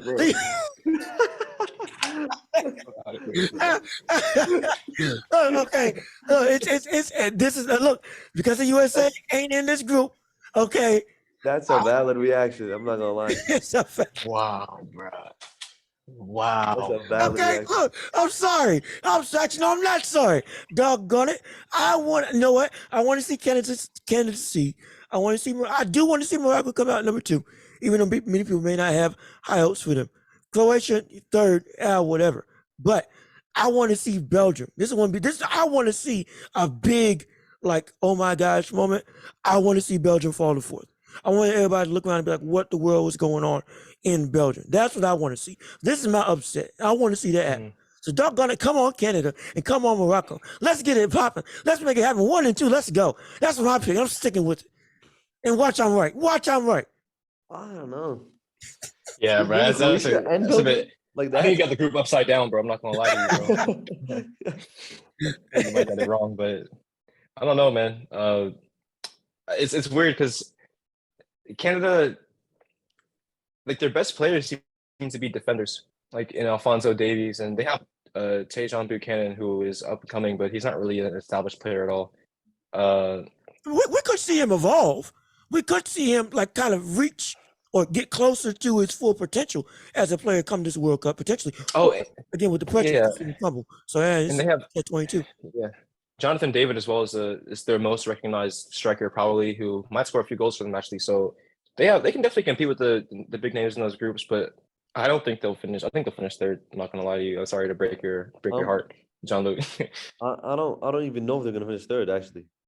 Yeah, Morocco's good. Morocco's real good. Yeah, bro, they got some ballers, bro. Yeah. So ain't looking good for Canada, bro. But yeah. So I mean, but the thing is, I think this is one of the groups that's gonna have great games too, because you can put Canada and Morocco in the same bracket, and then you can put Belgium and Croatia in the same bracket. So I think it's gonna be an interesting group. And then there might be an upset like in the cross between them, Morocco, Belgium, or Belgium, Canada. You never know about an upset. So I think this is a difficult group to predict, but I would go. It's hard, but I would go Belgium, Croatia, Morocco, and then Canada. Okay. No, y'all just haters. This is my Croatia, Morocco, Belgium, Canada. I don't think Belgium makes out the group, unfortunately. And if I'm not saying that to say I think Belgium's like a bad team, But I was telling Michelle earlier, I think Belgium is like they had their golden generation with Hazard, De Bruyne, Lukaku, Alderweireld, Vertonghen. Like Belgium will always have those players who flirt in and about the conversation of are they contenders or not. Yeah. But I think this year is also a similar situation with Germany and Spain, where they're like ending a cycle and coming into a new one. So I think they might struggle a bit trying to cope with the age of their defenders now. Really old Vermaelen, Vertonghen, and Alderweireld are like combined at like 35, 36. Yeah. Like, how are they going to cope with the pace of, the players that are in that group? Like, I don't know. But if they do, then fair enough, but we'll see. So I think they'll probably finish third, Canada fourth. But it'd be interesting to see that group. That's an underrated group. Like, watch those games closely. Yeah. All right. So now moving on to Group G. Oh, Brazil, Serbia, Switzerland, and Cameroon. Shout out to Dylan No, the Nigerian car guy, as we call him. That's what. Nigerian, Cameroon, you mean? There you go. We are all followers of Ymir and Jaegerist, as we call ourselves. I'm not a Jaegerist. I'm not a Jaegerist. Whoa, wait a minute. What happened? Sir, why are you deviating from the path? What happened? Hey, we need a whole other show for this, bro. We need a whole other show for this. We do. But again, Brazil, Serbia, Switzerland, and Cameroon. What do y'all think is going to happen with this group in totality? Mish, you want to go first, or you want to let Alex go first instead? Sure. I mean, I can say my was going to be the top four. I think Brazil, Switzerland, Serbia, and Cameroon. I think, yeah. All right, yeah. Alex, you agree, or you think it's going to be something? Nah, I don't agree. I mean, I feel like that prediction would have been valid 4 years ago, but now low key Serbia have some ballers, bro. I think Serbia finished second in this group. Brazil obviously finished first. They have too much talent not to do that. Serbia have probably their best squad they've ever had in the history right now. I think Mitrovic, Milinkovic, Savic, Dubravka. He might be Slovenia. I'm not sure, but they have some good players, bro. So I think if Serbia can put some form together in their first game, then they definitely have momentum to finish second. I think Switzerland right now, my guy Shaqiri, man, that guy can turn up whenever he wants to, bro. Yeah. So like if he's playing well, then they have a much bigger chance of making it out. But he hasn't really been consistent at a club level for a long time, so it's hard to say if he will turn up. But I mean, it's the World Cup; you never know. And they have Xhaka, Jan Sommer, who's always producing for Switzerland. So I think it'll really be tight between Serbia and Switzerland. It might even come down to goal difference, to be honest. But I think Serbia just make it, like literally, like maybe like by like one goal, or maybe like a I forget what it's called when like sometimes people advance because they have like less yellow cards. Like a behavior or something. Like it might even be that, you never know. And then Cameroon, I'm sorry, Dylan, bro. I'm not looking good for y'all, bro. I mean, you got Choupo-Moting. Yeah. Byron, like, yeah, all right. Like, I don't know what that much to say. He's a decent player, bro, but I don't really see y'all like really impressing me that much this tournament. So good luck to y'all, man. You haters. Y'all are haters. I got Serbia coming out this group at 1. Then I got Brazil 2. Whoa, bro. Hear me out. I'm gonna tell you what. Yeah, look, you got some ball predictions. You got some crazy takes, bro. Okay, look, the Canada one, that's because that was just, that's my like, oh my gosh situation. This one, second team. This one I have exactly. This one I got a legitimate reason. His first team. Okay. Okay. Well, if anything, because of the whole skin color. Right, first team should actually be Cameroon. And me and Dylan should be riding and dying together. But, hey, the chips have fallen where they fall in terms of my fandom. But the reason why I have Serbia coming out of Brazil, granted, full disclosure, it could be just because I am not as educated in the world of football as you all. But, from what I understand, with Serbia, like Alex said, having one of the best squads that they had in years. And while Brazil is consistently considered a powerhouse, like we talked about in droves early on in the show, I think the underperforming bug may come early for this team. But it can. Again, we've seen this happen multiple times across multiple sports where early on we see a team trip up. And we see a team all of a sudden, maybe they feel that, hey, this is in the bag. And then boom, that slight slip up causes what? A team that normally you would consider they should be leagues better than coming up and being able to, cause the upset. I think that's what can happen with Brazil. It may be a situation where this early on they feel that they're too big to fail at this stage, this early, and then boom, what happens? Somebody who's at the best that they've been in a long time, gunged up or geared up and ready to go guns blazing, thinking that, hey, this is our shot to really make an impact. Now you get complete and utter resolve to say we're gonna make this our year versus somebody that says, yeah, we got this in the bag. It could be that whole thing of, hey, they got that dog in them, turn to Serbia.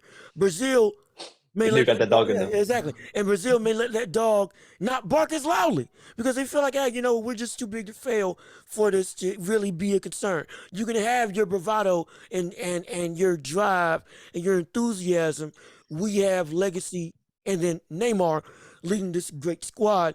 We ain't got to worry about a whole bunch. Exactly, Alex. Exactly, Alex. And that's a hater. That's a hater. I'm not hating. Okay. We'll talk about it later. Maybe so, but even still, it's a valid concern, and I think that can potentially bite them in the butt coming this early in the group stage. That's why I got Serbia 1, Brazil 2, and I'm gonna play Cameroon 3 because I'm not gonna let y'all hate on my black brothers down in Cameroon. We ain't gonna have that happen. We're not gonna have that happen. I don't care. Switzerland, you might be better than Cameroon, but we'll trust and believe that's a definite upset that's coming.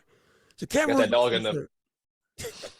Interesting. That's your only hope. The only hope is that dog, bro. The only hope is that dog. Yeah, he might be on a leash. All he was relying on. Yeah, bro. That dog's a Chihuahua. That dog might be on a leash too, so I don't know if it matters or not. The dog might be on. That's funny. So, why you gotta do that, Just, man? Why you gotta do that to Cameroon, brother? Come on. No. I'm just saying, man. They could be behind a fence. They could be behind an electric fence and get shocked when they try to cross. it. So I understand. I got hopes. Okay, I got hopes. That's all. I got hopes. But Group H. Now this is where stuff gets interesting. Portugal, Ghana, Uruguay. And that's history right there. With the Croatian Republic. They got some beef.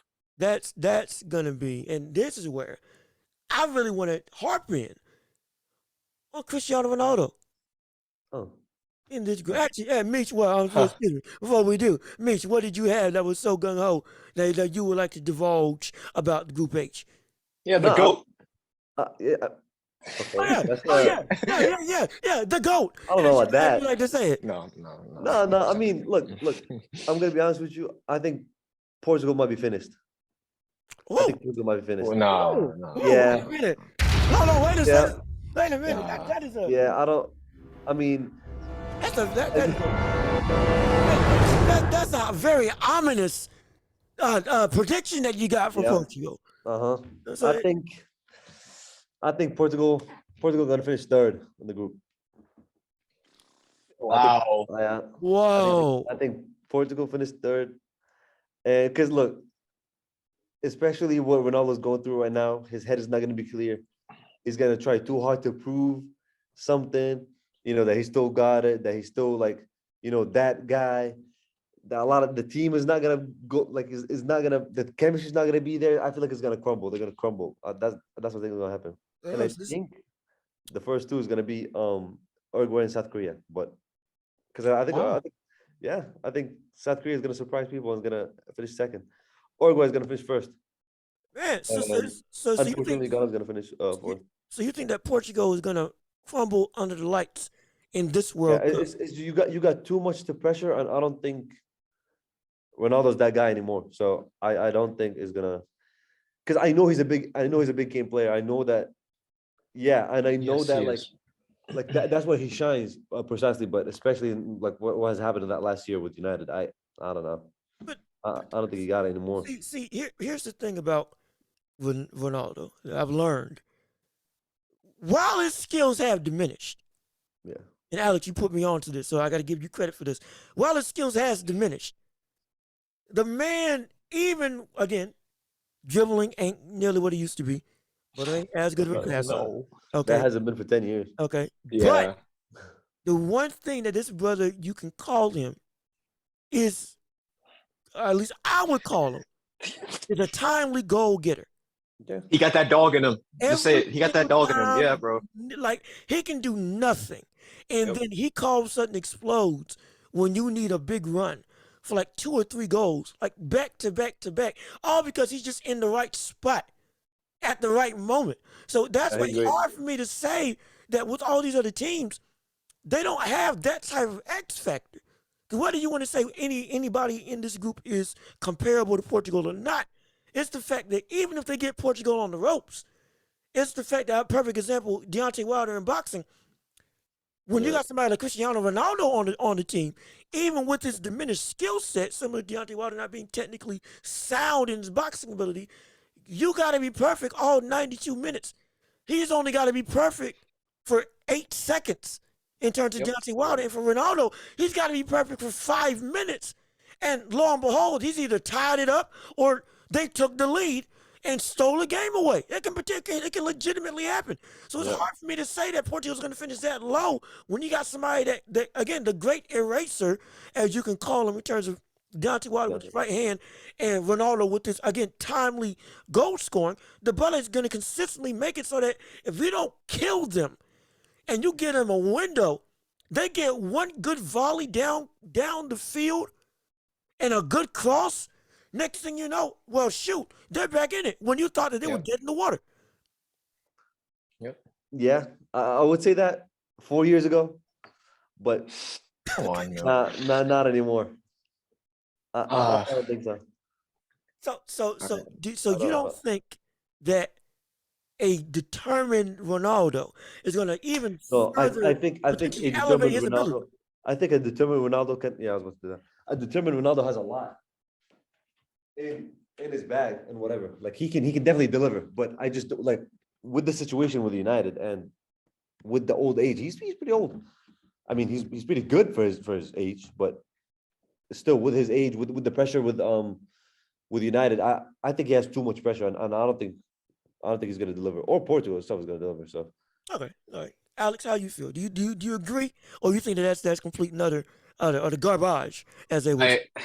I got a lot to get off my chest. I got a lot to get off my chest right now. I'm not gonna lie. Oh Lord. Because oh boy. Well, first of all, let's start with Ronaldo, okay? Since we're already on the topic of him. I remember a few months ago, it was like March, and Tottenham played Man United in a game where I thought Tottenham looked the better team, had the better players, better coach, and we're gonna go to Old Trafford and win the game. They should have won the game. I remember in the first couple minutes of the game, Ronaldo had like 3 or 4 touches, and he absolutely was like terrible. I was like, what is this guy doing? Like, bro, like, you are so bad. He scores a hat trick and wins the game 3-2. Like, what can you say? Like, he's, in my opinion, I know it's Tottenham tax. I know, like, we're used to like getting bodied by big players and big teams, but I just think Ronaldo, the epitome of Ronaldo, is turning up in tournaments like this, in my opinion. And I know he didn't do that in 2014, and it's not like he's expected to always do it. But I feel like if there's any time for Ronaldo to make a statement about his career, a statement about who he is, and a statement about the Portuguese national team, it would be right now. Yeah, so I think that Ronaldo has fallen far from his usual, skillful number 7 out wide, take a player on and beat him and score a curler from outside the box. He's far from that. But like I just told John Luke, and same thing kind of with Bale, is that he just, and I it's so annoying when it's against your team, but he just always seems to be in the right spot for a tap in, maybe like a deflection. I'm like, how do you always seem to score? I when it happens to you, you hate it because it's just like, bro, like, what the heck? Like, what can you do? I agree. If he was on my team, I would love a player like that. A player like that, bro. So I'm just saying, I think as much as we can say about the drama that's going on, how he's handled his contract at Man United, how he's respected by his teammates, how he's respected by the staff at Man United, none of that's going to matter to this tournament, I think. I feel like it either go one of two ways. Either Ronaldo puts on a show in the World Cup and Portugal advance to the round of 16, or they lose a few games and they don't advance. But that won't be, in my opinion, a fault of Ronaldo. I feel like, you look at the Portuguese national team right now, they have some of the best players I've ever had. In my opinion, right now, Portugal has a better team than they had when they won the Euros in 2016. Look at their team. They have Danilo, Dalot, Ruben Diaz. The goalkeeper might be Jose Sa or the Diogo Costa, Cancelo, Silva, Leao. Jota's injured, unfortunately, but they still have Felix. Like, boy, that is.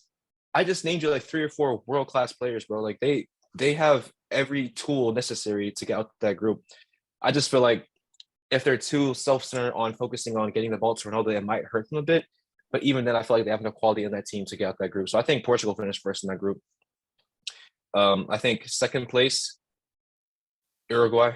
I have a lot of respect for Suarez and Cavani. I think they're probably like one of the most underrated international strike partnerships the game has ever seen. Darwin Nunez, I don't think he's that great of a player, to be honest with you, but he might be that. It might be that time because a World Cup gives young players opportunities to shine. Like we saw James Rodriguez in 2018, 2014, sorry, 2010. I forget who broke out, but there's always a breakout player. What's his name? The Uruguayan dude. Forlan. Forlan. Yeah, there's always that one player who just turns up, and I feel like this could be his tournament if he does start. And then there is South Korea, unfortunately, my guy. Yeah. Him Son, man. I'm sorry to say it, but you're not there in advance. I have a lot of respect for that team. I think they have a good team this year. That Kim Min Jae, one of the best center backs in Serie A this season, and then they have Son, of course, Hwang Hee-chan for Wolves as well. So a couple of players that are talented, but I feel like that's going to be outshined by the brilliance of the 2 teams ahead of them. So that's going to be unfortunate. But shout out to my boy Son, man, top scorer in the Premier League last season. Well, first Asian player to ever do that. Just saying. And then 4th place, Ghana. It's not going to be your time. Like I would love the storyline to be that Ghana takes revenge on Uruguay. I would love it, but their team is so dead, bro. I just don't think so. They've been relying on Jordan Ayew and the other Ayew for like the past 12 years, and they've been consistently mid at a club level for like the whole time. So that's my prediction for the group. But I mean, that group literally, I think anybody could finish first, man. But it should be Portugal. Yeah, would this be considered one of the closest groups out of the entire World Cup tournament? Yeah, absolutely. I think that and Group F as well. I think Group F. Yeah, but it's like it's in. Because you know what the thing is with that group as well is that each one of those teams has that star player in that team. You know what I mean? Yes. Like you have Suarez for Uruguay, Ronaldo for Portugal, Son for South Korea, and then Ayew for Ghana. Like they all have that one player who you think, if it's their day, like they're cooking. Yeah. So it's like it's almost not just a battle of the team, but a battle of the individual, like who can outshine each other. So I think if all players play to their potential, then boy, that's every game in that group's gonna be an absolute battle, bro. I can't wait for that. Especially if for every game, both players, it becomes their day. And so bro. Not just like one star. Like that would be that's what I would love to see out of this group. If every game it was the 2 best players both were like on. Yeah. Trying to perform out each other. Because oftentimes you see it where it's like, okay, one player is like there, and the other player it's like he's just playing at his normal pace, not necessarily stepping up or playing at his peak. But I feel like with this group specifically, we could see a situation where every single star player, when they play against each other, has their day against each other at the same time. That's gonna be some fireworks. That's gonna be some real fireworks. I can't wait for it. Pay close attention to the Uruguay Ghana game, bro. That's a game that's a generational beef, bro. Generational beef, bro. I swear. I feel like that's some vitriol, some real volatile feelings between those 2 teams. Yeah, bro. It's almost like I'm trying to reference to anime, bro. It's just like almost like your sensei got killed, and like you're coming back to like fight the guy who killed your sensei almost. So it's kind of like it's going to be a very emotional game for both sides. I think. I think Uruguay should win. I mean, I call it. Shoot, if I was going to do anything, I would just call it straight up Tom and Jerry type of stuff on site. When we see you around the corner, it's on. We ain't talking. Right. I can see the fans fighting before the game even starts, bro. Oh my gosh! I wish. I hope. Boy, you know what? I hope I hear. I want to hear that before the game even starts. You're gonna see a ring outside the stadium. I want to see. Nobody even pays attention to the game. It's just for the first half. Just straight boxing. Just straight hands in the crowd, just because of how bad we don't like each other, and the score is still 0-0. Because the players are just watching the crowd, not even looking at their own pitch. Oh gosh, this is one thing I love about the World Cup. The utter animosity that can come between two teams is something that few sports have around the world. Oh gosh. I'm more excited for the fights than the game now. I think you'll see some. I'm starting to feel the World Cup fever now. Oh, shoot. Suarez gonna be lucky to leave that stadium alive, bro. He's gonna have a couple red dots on the back of his neck, man. I'm saying, bro. You gotta watch out. And when that final whistle blows, security's gonna be quick to cover them players. I guarantee you. I guarantee. But so for the pitch invader not to be there. Yeah, exactly. That might be dangerous too. Oh boy, I can't wait for it. Oh, I'm getting excited already. But before we go to Group B, which is the one I really want to cover, we talked about Ronaldo and his stint with Portugal and what this is going to mean for him. I want to rotate back to Messi, currently who he's been vying for as to who is in fact the GOAT of soccer. Both of them have their fans, both of them have their stands. Both of them have the Ronaldo fans and Messi fans, they hate each other. At least from what I can tell. From what I've seen and people I've talked to, they do not like each other. So now that we've gotten what it means for Cristiano Ronaldo, Messi, this is his last chance he said, in his words, to actually get a World Cup. Yeah. If he does not succeed, what impact is this going to have on him in terms of the public, or not public appeal, but public outlook on his legacy as one of the greatest of all time? Do you think it's going to hurt, or do you think it's just going to stay the same? I think it's going to stay the same. I think people came into general consensus, especially after Copa America, that Messi is the greatest of all time. I think at a certain period in like the mid-2010s, there was the argument Messi, Ronaldo. But I think towards the end, like the majority of like fans / like experts or whatever, I think the majority lean toward like, yeah, Messi's the best. Messi's the best. And then when Messi finally, because when Ronaldo won the 2016 Euros, nobody was like, oh, Ronaldo's the best of all time. No, Ronaldo's the best of all time. Everybody was like, oh, now they're close. Now you can argue for which one is better. When Messi won Copa America, everybody was like, yeah, Messi's the greatest. So I think even if Messi doesn't win, I mean, I think he has to perform regardless. I think he has to perform. He can't just get knocked out of the group stages. I don't think it's going to happen. But if he does, that's going to be like a big hit. But if he performs well, I think that should be like, it won't hinder the debate of who's the greatest between him and Ronaldo. Now, if I may, what if he performs at a subpar level, but still is able to win the World Cup? Does that change? It doesn't matter. Are you sure? Yeah, I think if he doesn't do anything and Argentina wins the World Cup, people are still going to say that he's the greatest of all time. It would not matter. But because I think he's kind of in a good situation. But the only thing is that if he performs well, people are going to say he's the greatest of all time. If he doesn't perform well and they win the World Cup, oh, definitely they're saying he's the greatest of all time. So it won't matter, because you can have the same argument about Ronaldo winning the Euros 2016. He didn't perform well, / he wasn't there in like the final, didn't do anything. But everybody still gave him because he deserves it. So I think it will be the same thing with Messi if he wins the World Cup. Alex, what was that about? You can't divulge. No, I think the Euro 2016 and the Copa America one are kind of like superficially it's easy to compare those two, but when you actually like look at like the way the tournament happened, I think you could definitely say Ronaldo had a much bigger impact in Portugal winning that tournament than Messi did of the Copa America. I'm not gonna lie, and that's just that. I say that from the position of like seeing like the goals that Ronaldo scored, the leadership Ronaldo had. I'm not saying Messi's not a leader because there's no way you last that long as a captain of Argentina not being a leader, obviously. But I just think that for Portugal to win that tournament in France, with France being the host nation against France in their own stadium. I know Ronaldo didn't play that game, but I feel like internationally it's unfair to compare their two careers, if that makes sense, is all I'm trying to say. Yeah. But didn't the same thing happen? Didn't Argentina win it in Brazil in Copa America? Yeah, but there was no fans though. What do you mean there was no fans? There's no fans in the stadium. It was COVID. Yeah, but they won.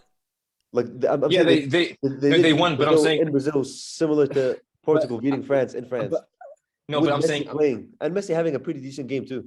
It's not like he didn't play that. He didn't play that good. I watched. But in Messi standards, sure. But in a standard, he wasn't. He's not. All I'm saying is Messi didn't score a single goal during the knockout round of that phase. Ronaldo had goals against Wales, and like without those goals, they wouldn't have made it to the final. Argentina won on a penalty shootout against Colombia that are very poor. That are playing Davinson Sanchez in 2021, bro. Like he's so bad. I'm not saying that they didn't deserve to win, but I just think Ronaldo's run was more impressive. But away from the international comparison between all two tournaments, continuing back to like those two as players, Messi for me has always been the clear GOAT of the game. I hate to bring it back to Tottenham, but I remember when I was in high school, Tottenham played Madrid, and it was a really big deal for us to beat them 3-1. Ronaldo scored a goal, but I was like, yeah, this guy, like he's not, like I wasn't impressed with his performance at all. He wasn't that great. I remember the next year we played Barcelona and lost 4-2. I wasn't even angry, bro. I was just like, what a game by Messi, man. Like, oh my God, like this dude, like, is effortless, bro. Like he makes it look so easy for me. So I think trying to use that as like the formula to compare them, I just think Messi's clear of Ronaldo. But is this tournament doesn't really, for me, define either of their careers. But I think that Messi has a point to prove here still. I'm not gonna lie. I think he does have points to prove because Messi, first of all, people like to say Messi performs in World Cups. Does he really though? Does he really perform in World Cups? Because he doesn't have a single knockout stage game goal in any of his 4 World Cups played so far. But he's the one that got him out of the group stages. He's always the one getting him out. Yeah. But who were the games? Like the game against who the teams he played were Nigeria. Yeah, but I mean the teams he played Nigeria, were Iran. I mean, like against Iran, they were tied until the last minute. They should have. They don't. Yeah, but yeah. But all I'm saying, I'm not saying Messi doesn't help Argentina get to far in the tournament, but I'm just saying that I think that his contribution to the team getting to the final is a little bit overrated, is all I'm saying. Because I feel like I think his efforts are always more towards the earlier stages rather than the later stages. I agree, but I'm saying because of the role of a player he is. I don't think he's a player that's supposed to be the scoring goals or a striker. I mean, sure, he's not. No, but he used to be. What in the previous World Cups he was though, because he played in the forward line. In 2018, 2014, he played across the front. He played across the front three. Like, when they had a front two, he played in the right striker role. But he performed in 2014. I mean, again, not in the after the group. Did he really though? That's my question though. Did he really in the group stage without him, they would have. Yeah, but I'm saying at all. If I may, real quick, just to ask a question. When bringing up how he scored, again, Alex's point about how he was scoring in the past, and as time went on, wasn't necessarily contributing in that same way. Could it be that his role changed, hence where he produced, while it wasn't, again, maybe not as big in numbers, in terms of still overall effect, just as big and as contributionary as if he was, again, scoring 3-4 goals or whatever he was doing earlier on. And so that's why I'm thinking, if I'm hearing this right, could it be that his production is still just as important and just as big? It's just the fact that because he's not doing it in the same way, it can be seen as, is he actually, contributing as much to the to the game? Yeah, that is a very good point. But all I'm saying with what I'm trying to say is that I'm not saying Messi isn't contributing to his team getting to the final. I'm just saying that I think people overrate his contributions to his team getting to the final when they look at the knockout stage games. I'm not saying you only need to score goals or get assists or put numbers on the board. Because if you watch Messi in those games when he plays against when they play against the Netherlands in the semifinal, he was great. He was a good player, and they won on penalties, so it worked out for them. But I'm just saying, I think I was only saying that to say that in this tournament, I feel like that there's going to be a lot of questions of whether or not Messi can actually produce numbers in the knockout stages, and he does have better players around him, so he has more opportunity to put up assists and put up goals. But I think there's all the more reason for him to put up numbers in the knockout stage this time. And if he doesn't, and he just simply plays well, and they don't get to the final, I think then you would say, is he really better than Maradona? Is he really the guy that Argentina want to elevate above somebody who won the World Cup? You know what I mean? So I think this is just a question of like, what will Messi's legacy be in Argentina against Maradona instead of is he the GOAT or not? I think no matter what happens, he's always going to be the GOAT. But I just feel like maybe for Argentina fans or Argentinians, they just might think this World Cup for Messi not only means that he is elevated above the god that we call Maradona, but he's also the greatest player that we ever seen in our lifetimes. That's all it is to me. So it's not just talent. He's fighting against the legacy of somebody else. Somebody else, yeah. Okay. I don't think he doesn't. And sorry, I don't want to cut you off.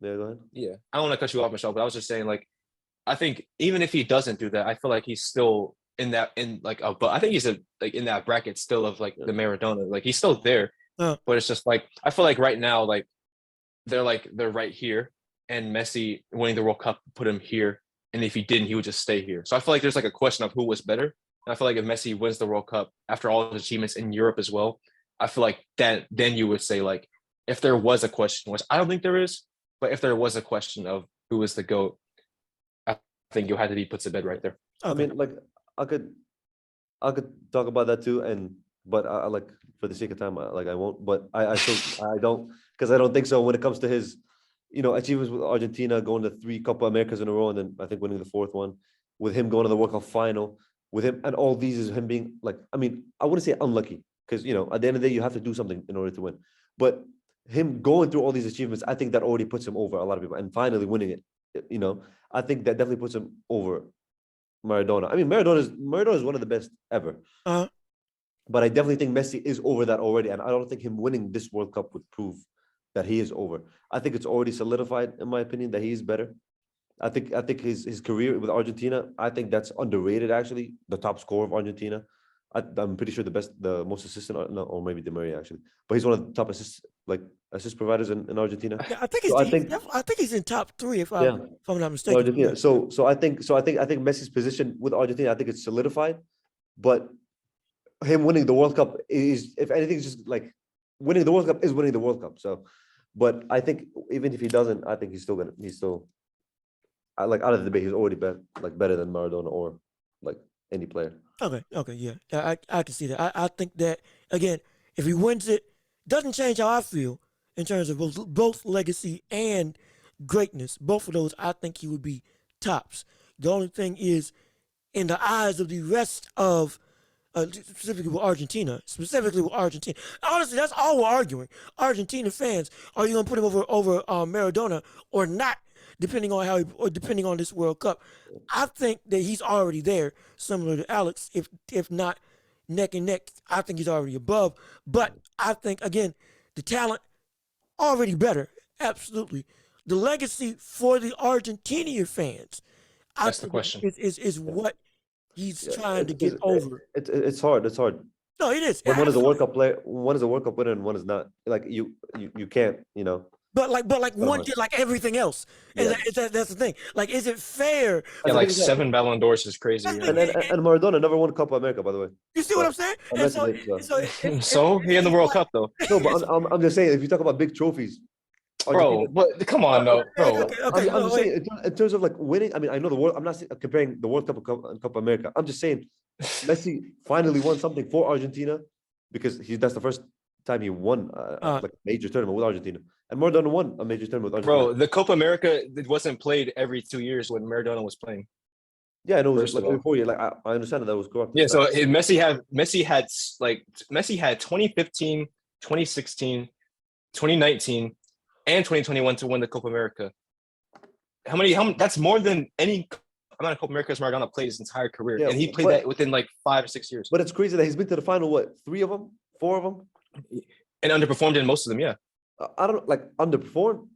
Wait, he did. He did. Whoa, wait, hold up. All right now, okay. Listen, I would love to keep this going, but we have to wrap this up. My gosh, I don't want to, but we do have to do it for the sake of time. So, for this tussle, for this last round, for the both of y'all, give your last points as to how y'all feel in the social situation. So, Mish, you first, and I'll let Alex go afterwards.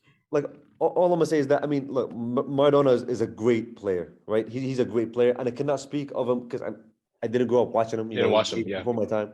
All I know is that he won a World Cup, and he contributed to the world. He's the reason why they won the World Cup. So I cannot take that out of him at all.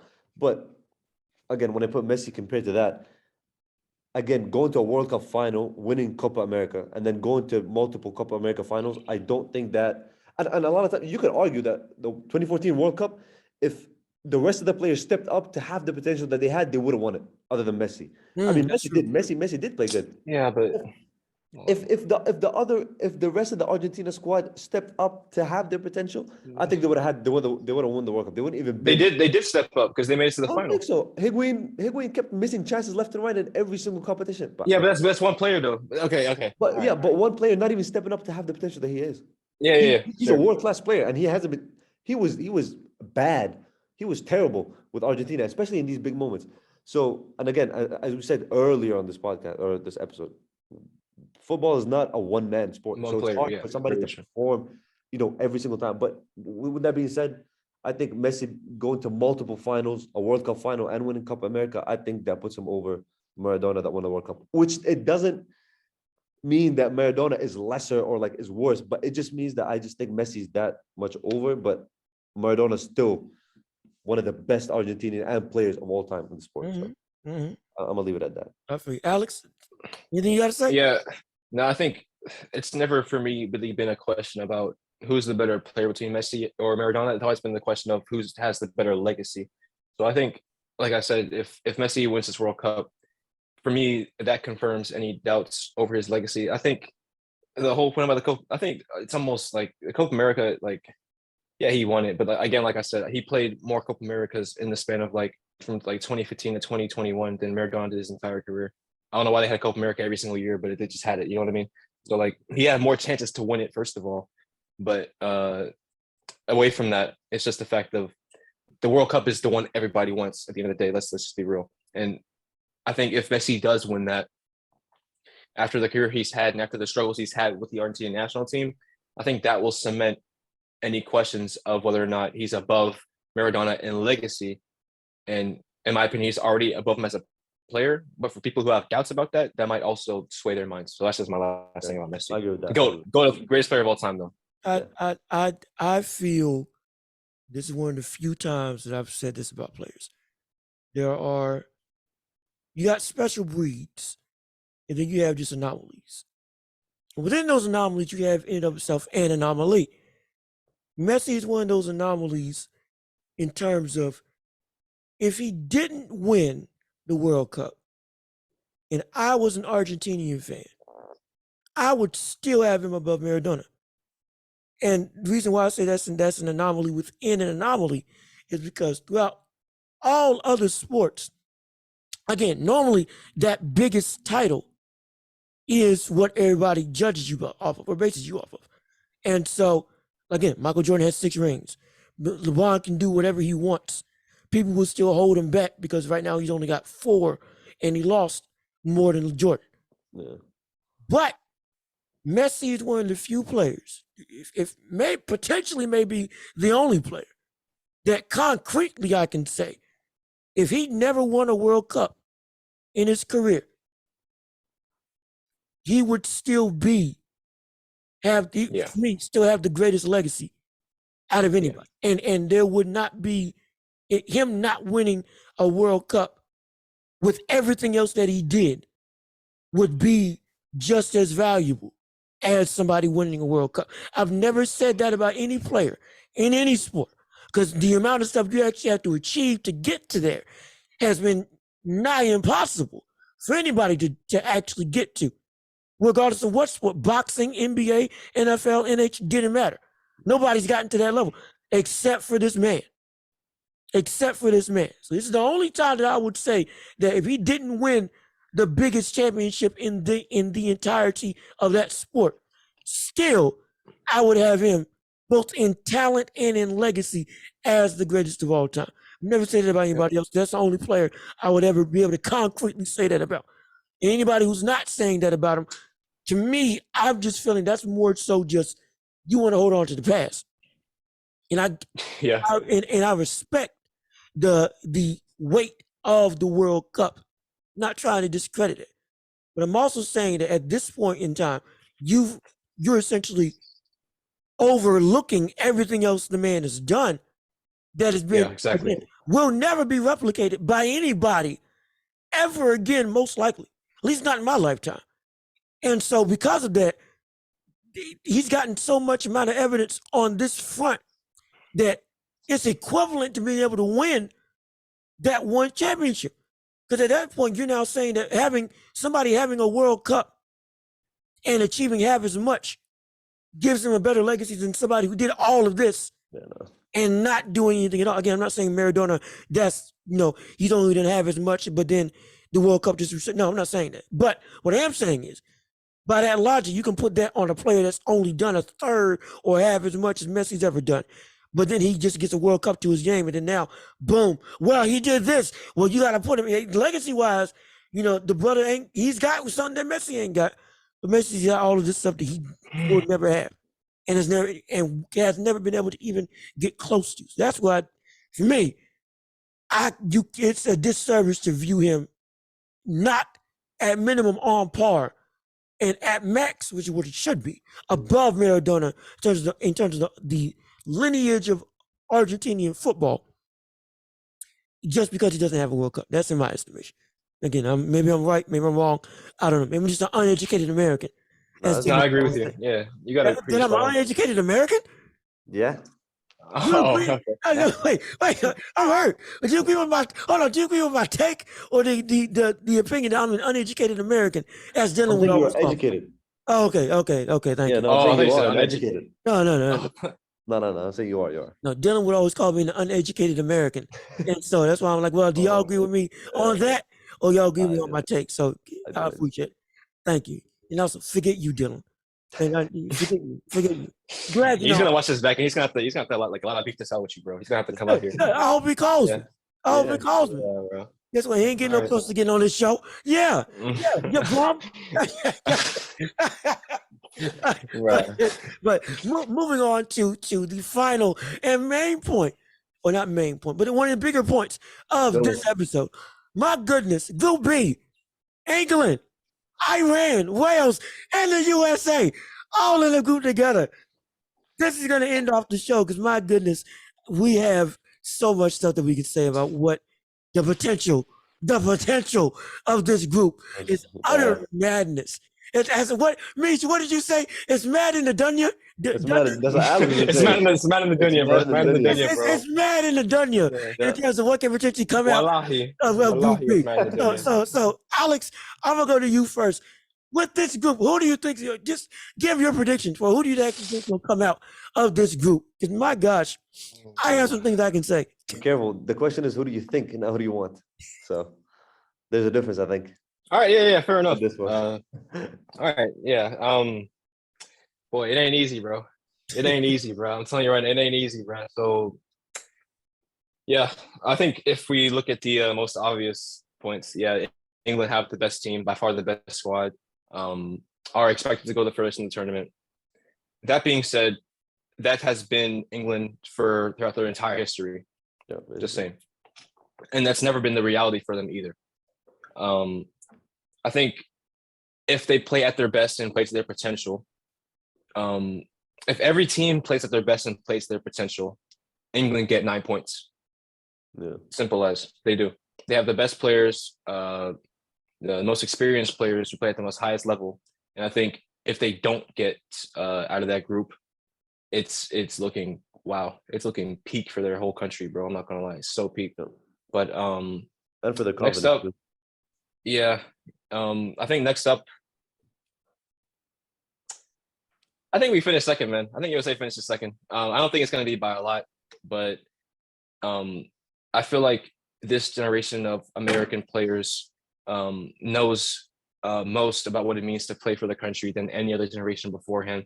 I think we have the most talented squad between out of Wales and Iran. We have the deepest squad as well.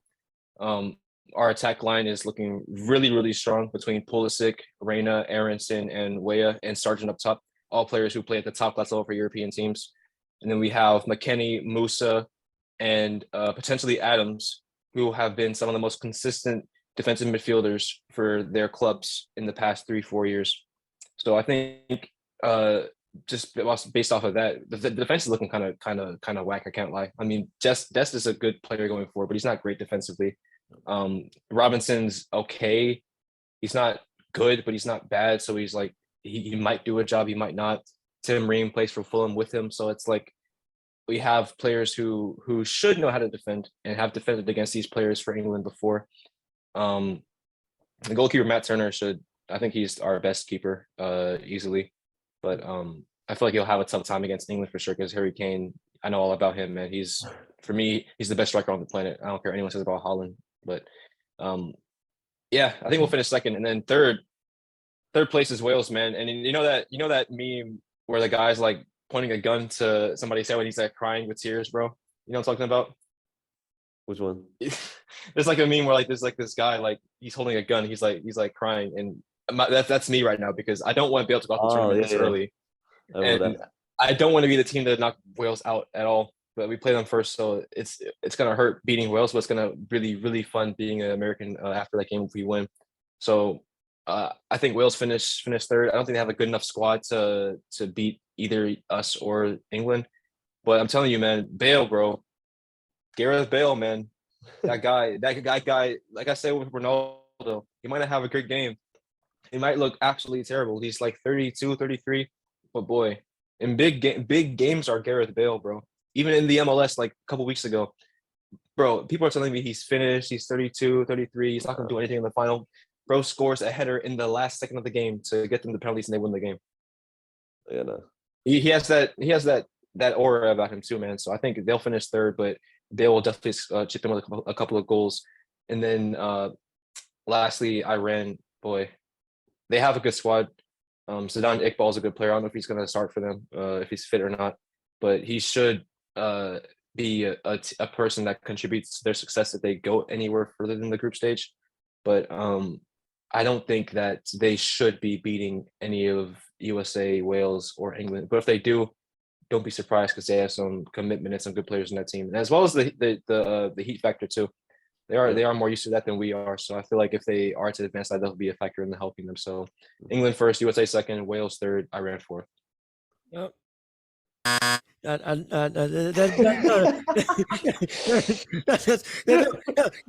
not to your picks. It's just the fact that I'm concerned as to what memes you've been watching because I'm familiar with somebody pointing a gun. Hold on. No, don't pull it up. I don't want to see No. Wait, sir, wait. We don't want to see that. We don't want to see that. We don't want to see that at all. I'll show you. I'll show you later. I'll show you later. It'll make more sense when you see the video later. Show us later, because I am fearful what you're about to put on this screen, and we do not want to mess up the YouTube airways. I don't want to have YouTube all of a sudden me getting copyright stricken because somebody points a gun at our viewers. Viewers, we love you. We apologize for that very aggressive behavior by Alex Rucker. Yes. Lo siento. Alex Rucker from Baltimore. Was it Baltimore, Maryland? Not telling you. And Maryland, from the DMV. The DMV. If you want to know, you can probably find his address and social security number, so you can track it down. Oh yes, bruh. Oh yes. No, yeah, I ain't getting caught. That's crazy, bro. I ain't going down with the ship. Bro, he just exposed my entire address because I told him about a meme. Yeah, I ain't going down with the ship. You want me to tell him where you go to college? But I ain't getting sued. I ain't getting sued today. I'm kidding. I'm messing. But Mish, how you feel about this group? I'll have to agree with Alex on this one. Yeah, I think England first, US second, Wales and Iran. Same thing with what? Sorry, go ahead. Sorry, I go was gonna ahead. say same thing with Bale. Like you never know when he's gonna like he's that player who can like turn it on. I guess at any moment he can shoot from 40 yards, 30 yards and score. Like he can like head the ball. He can do a lot of things. So yeah, I think if but again when it comes to squad depth and stuff, I think England, US, Wales, and then Iran. That's what I think that way. I understand. Alex, what were you getting ready to say? I don't think England beat us though. I think we tie with England 1-1. Yeah, I do not think that. Oh shoot! I think it's gonna be a 9 point. Who's gonna think about it? Who's gonna give England their hardest test in that group, realistically? Hardest? I mean, if we're gonna say the finish one, like by our rankings, it should be the US. But like, still, I don't think the US is good enough to give England a tie. Excuse me, how dare you say we're not good enough? I think that this game means more to us than it does to England. I think that's why we'll get a point out of it. That's right. Yes, but I don't. No offense to y'all, but I don't think England is as concerned with the US as the US is concerned with England. So exactly. Yeah, so I don't think it's going to be anything more than just a better team playing a worse team. But the worst team is still good. Like the US is still good. But John Luke, can I change my prediction for the Saudi Arabia group? I was trying to be nice. Why you jumping ship? What's going on? Let's see. For me personally, I got. Look, I'm a fan. I ain't stupid. I got England 1, US 2, Iran, Wales 3, Iran 4. So that's basically one of the only groups that we have the same predictions on. Yeah, just about. But we're gonna be the one to beat England in this group. Okay. We are gonna beat. Are you kidding me? We are going to take it to them. We are, in fact, where's my clap? Yes, you hear that? That's what we're gonna hear in America when we go and we beat England. I'm telling you right now. I may not have a lot of confidence in us, but I got some confidence in us. And that little bit of confidence is telling me that we have a legitimate shot at not drawing, not tying with, not no 0-0. I'm predicting a 2-1 win over England if we get to play them. Because my gosh, if that happens. I mean, they have Harry Maguire, so maybe. You have to understand. I'm just saying, bro. You see, you have to live in the world that I'm trying to make. You gotta believe, bro. I'm gonna be cheering for y'all. Don't get me wrong. I'm gonna be cheering for the US over England. And again, like in that game, I'm gonna be cheering for the US over England. And I'm not even cheering for the US mainly. I'm cheering for the chaos that's gonna come. Bro. Let me tell you something right now, fans. If you watch this show and you don't understand, the reason why I'm trying to call soccer football is because the rest of the world calls it football, specifically England. They created the sport. They ain't won it since slavery. They haven't won it since slavery. Wow. They ain't won it since slavery. And if we beat England, we can lose the rest of the bread. I don't care. We could lose the rest. We could drop 5 goals against every team. We would not care. If we beat England, you have to understand that we will forever call this sport soccer. John Luke, would you rather USA beat England and finish third, or USA lose to England and finish first? Beat England. Easy. Beat England. Wow, are you serious? Beat England. I wouldn't. I would say fuck it. We take the L to England and move on, bro. That's all I'm saying. See, because you have to understand. I don't think we have a prayer at actually winning the World Cup. And nowhere in the world. There's nowhere in the world that we actually have a shot at winning the World Cup. We are, for people that bet, we are a plus 110 hundreds thousands. We are a 10,000 plus point favorite to win. But you know what? The world, to actually win. And so listen, the US never embarrasses themselves at the World Cup. Like really, like in 2014, we had Portugal, Germany, and Ghana in that group when we finished second. like we never like play like I know we didn't qualify 2018, so obviously like that was an exception. However, when we're actually at the tournament, no matter if we have a good team or a bad coach or there's controversy going on with the squad, we always seem to pull off something. And I feel like the epitome of what our national team is, and not even like as a team, but like just maybe I'm going too far, but as like a country, people always underestimate us. And then what happens? This is that patriotism. Run back the 18th century, bro. That's all I'm saying. Excuse me? Run back to what? I mean, the Revolutionary War is what I meant to say, but I mean, you know what I'm. Yeah. No, I mean, not for us, but you know. Yeah. Let's make that distinction. Not for us. Not for us. Oh no. Oh no. Y'all can go back there. I'll stay my butt right here in the 21st century, 2022. Because Lord knows, no. It ain't easy, bro. It ain't easy, bro. It ain't easy. It's easy for them. It ain't easy for us. I get that right now. But yes, I would trade a first place win or a first place finish in the group to beat England. Because again, because you gotta understand, leading up to this, if I remember correctly, leading up to this World Cup, what did USA do? Lost to Japan, and then we drew with Saudi Arabia. Yes. Yes, we did. With a very nowhere near our starting team though. Well, it was like a C or B team. Yeah. Granted. Not our starters, but still, in the eyes of the public, it may view us as, maybe we're not the redeemed team, quote unquote, that we're posing us to be. But if that wasn't with our starters, okay, fine. Granted, I'll concede that. I still don't have confidence that we're actually going to make any noise in the actual World Cup. As in, like, getting to the actual finals, semifinals, quarterfinals. I don't know if we can get there. So I'll take a win to England. Quarters will be a fantastic achievement. Quarterfinals will be again. Man. If we're gonna go big, I'm going big. My gosh, if we actually win this World Cup. No, I don't. Are you kidding? No, John Luke, chill. No, I'm not gonna chill. Doggone, it's my show. We go to the extreme on this thing. If we win the World Cup, I can finally say soccer's coming home. If you win the World Cup, I will never touch a ball in my life ever again. Wait a minute. Why? Yeah. Why? Clip it. Yeah, clip it. You wouldn't touch a ball. You wouldn't touch a ball ever again. You wouldn't touch a football ever again. That's how I'm confident. Because, like, I'm just so... Because I'm not trying to, like, speak bad about the U.S., but it's just... Wait a minute. Because who are you to be talking about us at the what have you done in the sport? What have you done lately? We're gonna win the World Cup. That's why I never claimed Saudi's gonna win the World Cup. I never made such an outrageous claim. Yeah, because you know it, like you're like that would never happen. Like there's a less chance of you winning the tournament than us.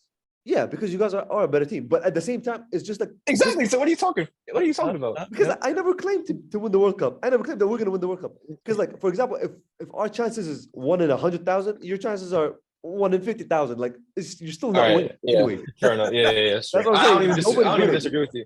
All right. None of us is winning the World Cup. That's what I'm saying. There's no way you guys are winning. I mean, to be fair, like, I wouldn't be opposed to it. But if you tell me, like, where would you put your money? I would laugh at that. I would not even. Hey, but you know what? The confidence of the fans bleeds onto the players. So if we believe that we'll go all the way, the players will too. I'm not saying we will, but like you don't want to just like get to the quarterfinals, and be like, okay, let's stop playing. Like, let's just give up. We made it this far. So all I'm saying is, okay, let me on the record. I do not think we will win the World Cup. I don't think we will get past the round of 16.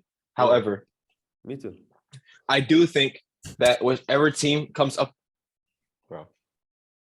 Whichever team comes up against us, we will compete with them. Doesn't matter who it is. Yeah, I agree. I think we won't get bodied by anybody. I think. Yeah, no, I don't think so either.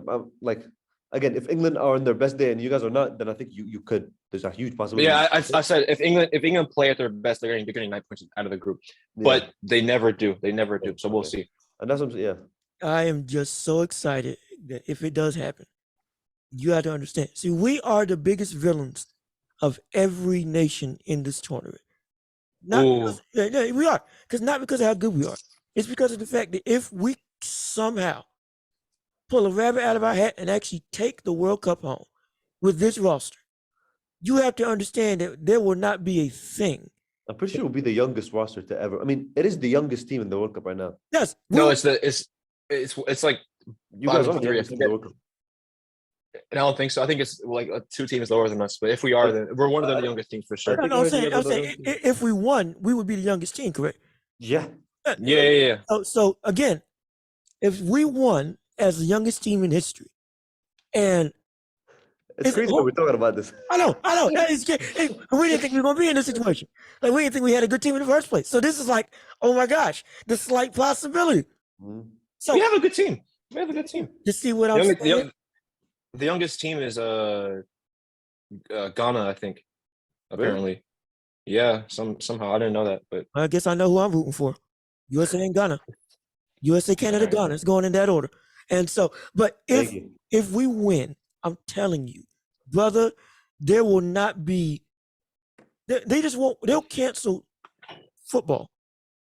Excuse me. They'll cancel soccer. Let me rephrase that. We won't let the rest of the world call it football anymore. I wouldn't call it football. You best believe that. You guys win.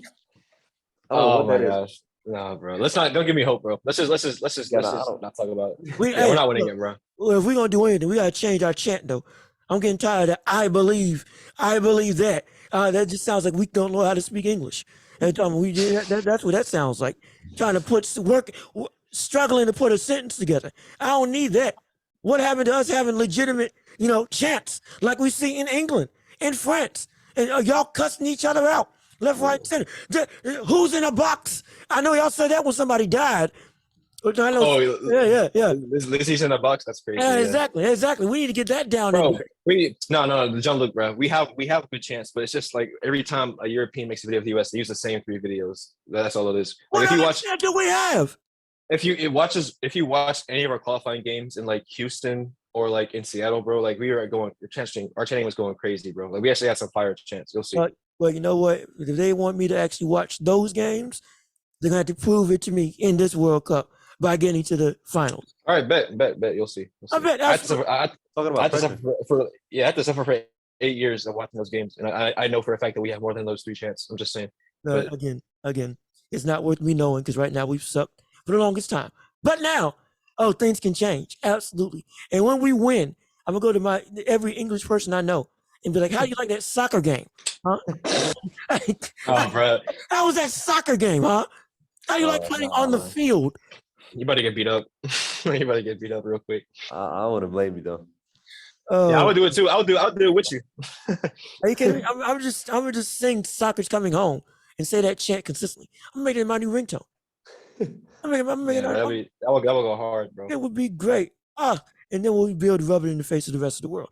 Oh, it would be so much fun. But let's hope and pray that does happen. Most likely it won't, but let's hope and pray it does happen. But this has been another episode of the Watcher Point. Probably the longest one we've ever done. My goodness. But either way, we had a lot of fun. I hope you had a lot of fun. Again, we are on YouTube, Apple Podcasts, Spotify, every other major podcasting platform. Please comment your thoughts and opinions in the comments below.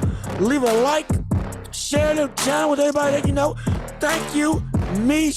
Thank you, Alex, for coming on. I appreciate y'all so much. Y'all, again, are experts in the soccer field, and I'm learning as I go on, and I appreciate y'all taking time out to actively come and join in on the show. So, this has been the Watcher Point. I've been your Jean-Luc Welch. Again, Alex Mish, thanks for coming on. Peace and love. We are out of here, baby.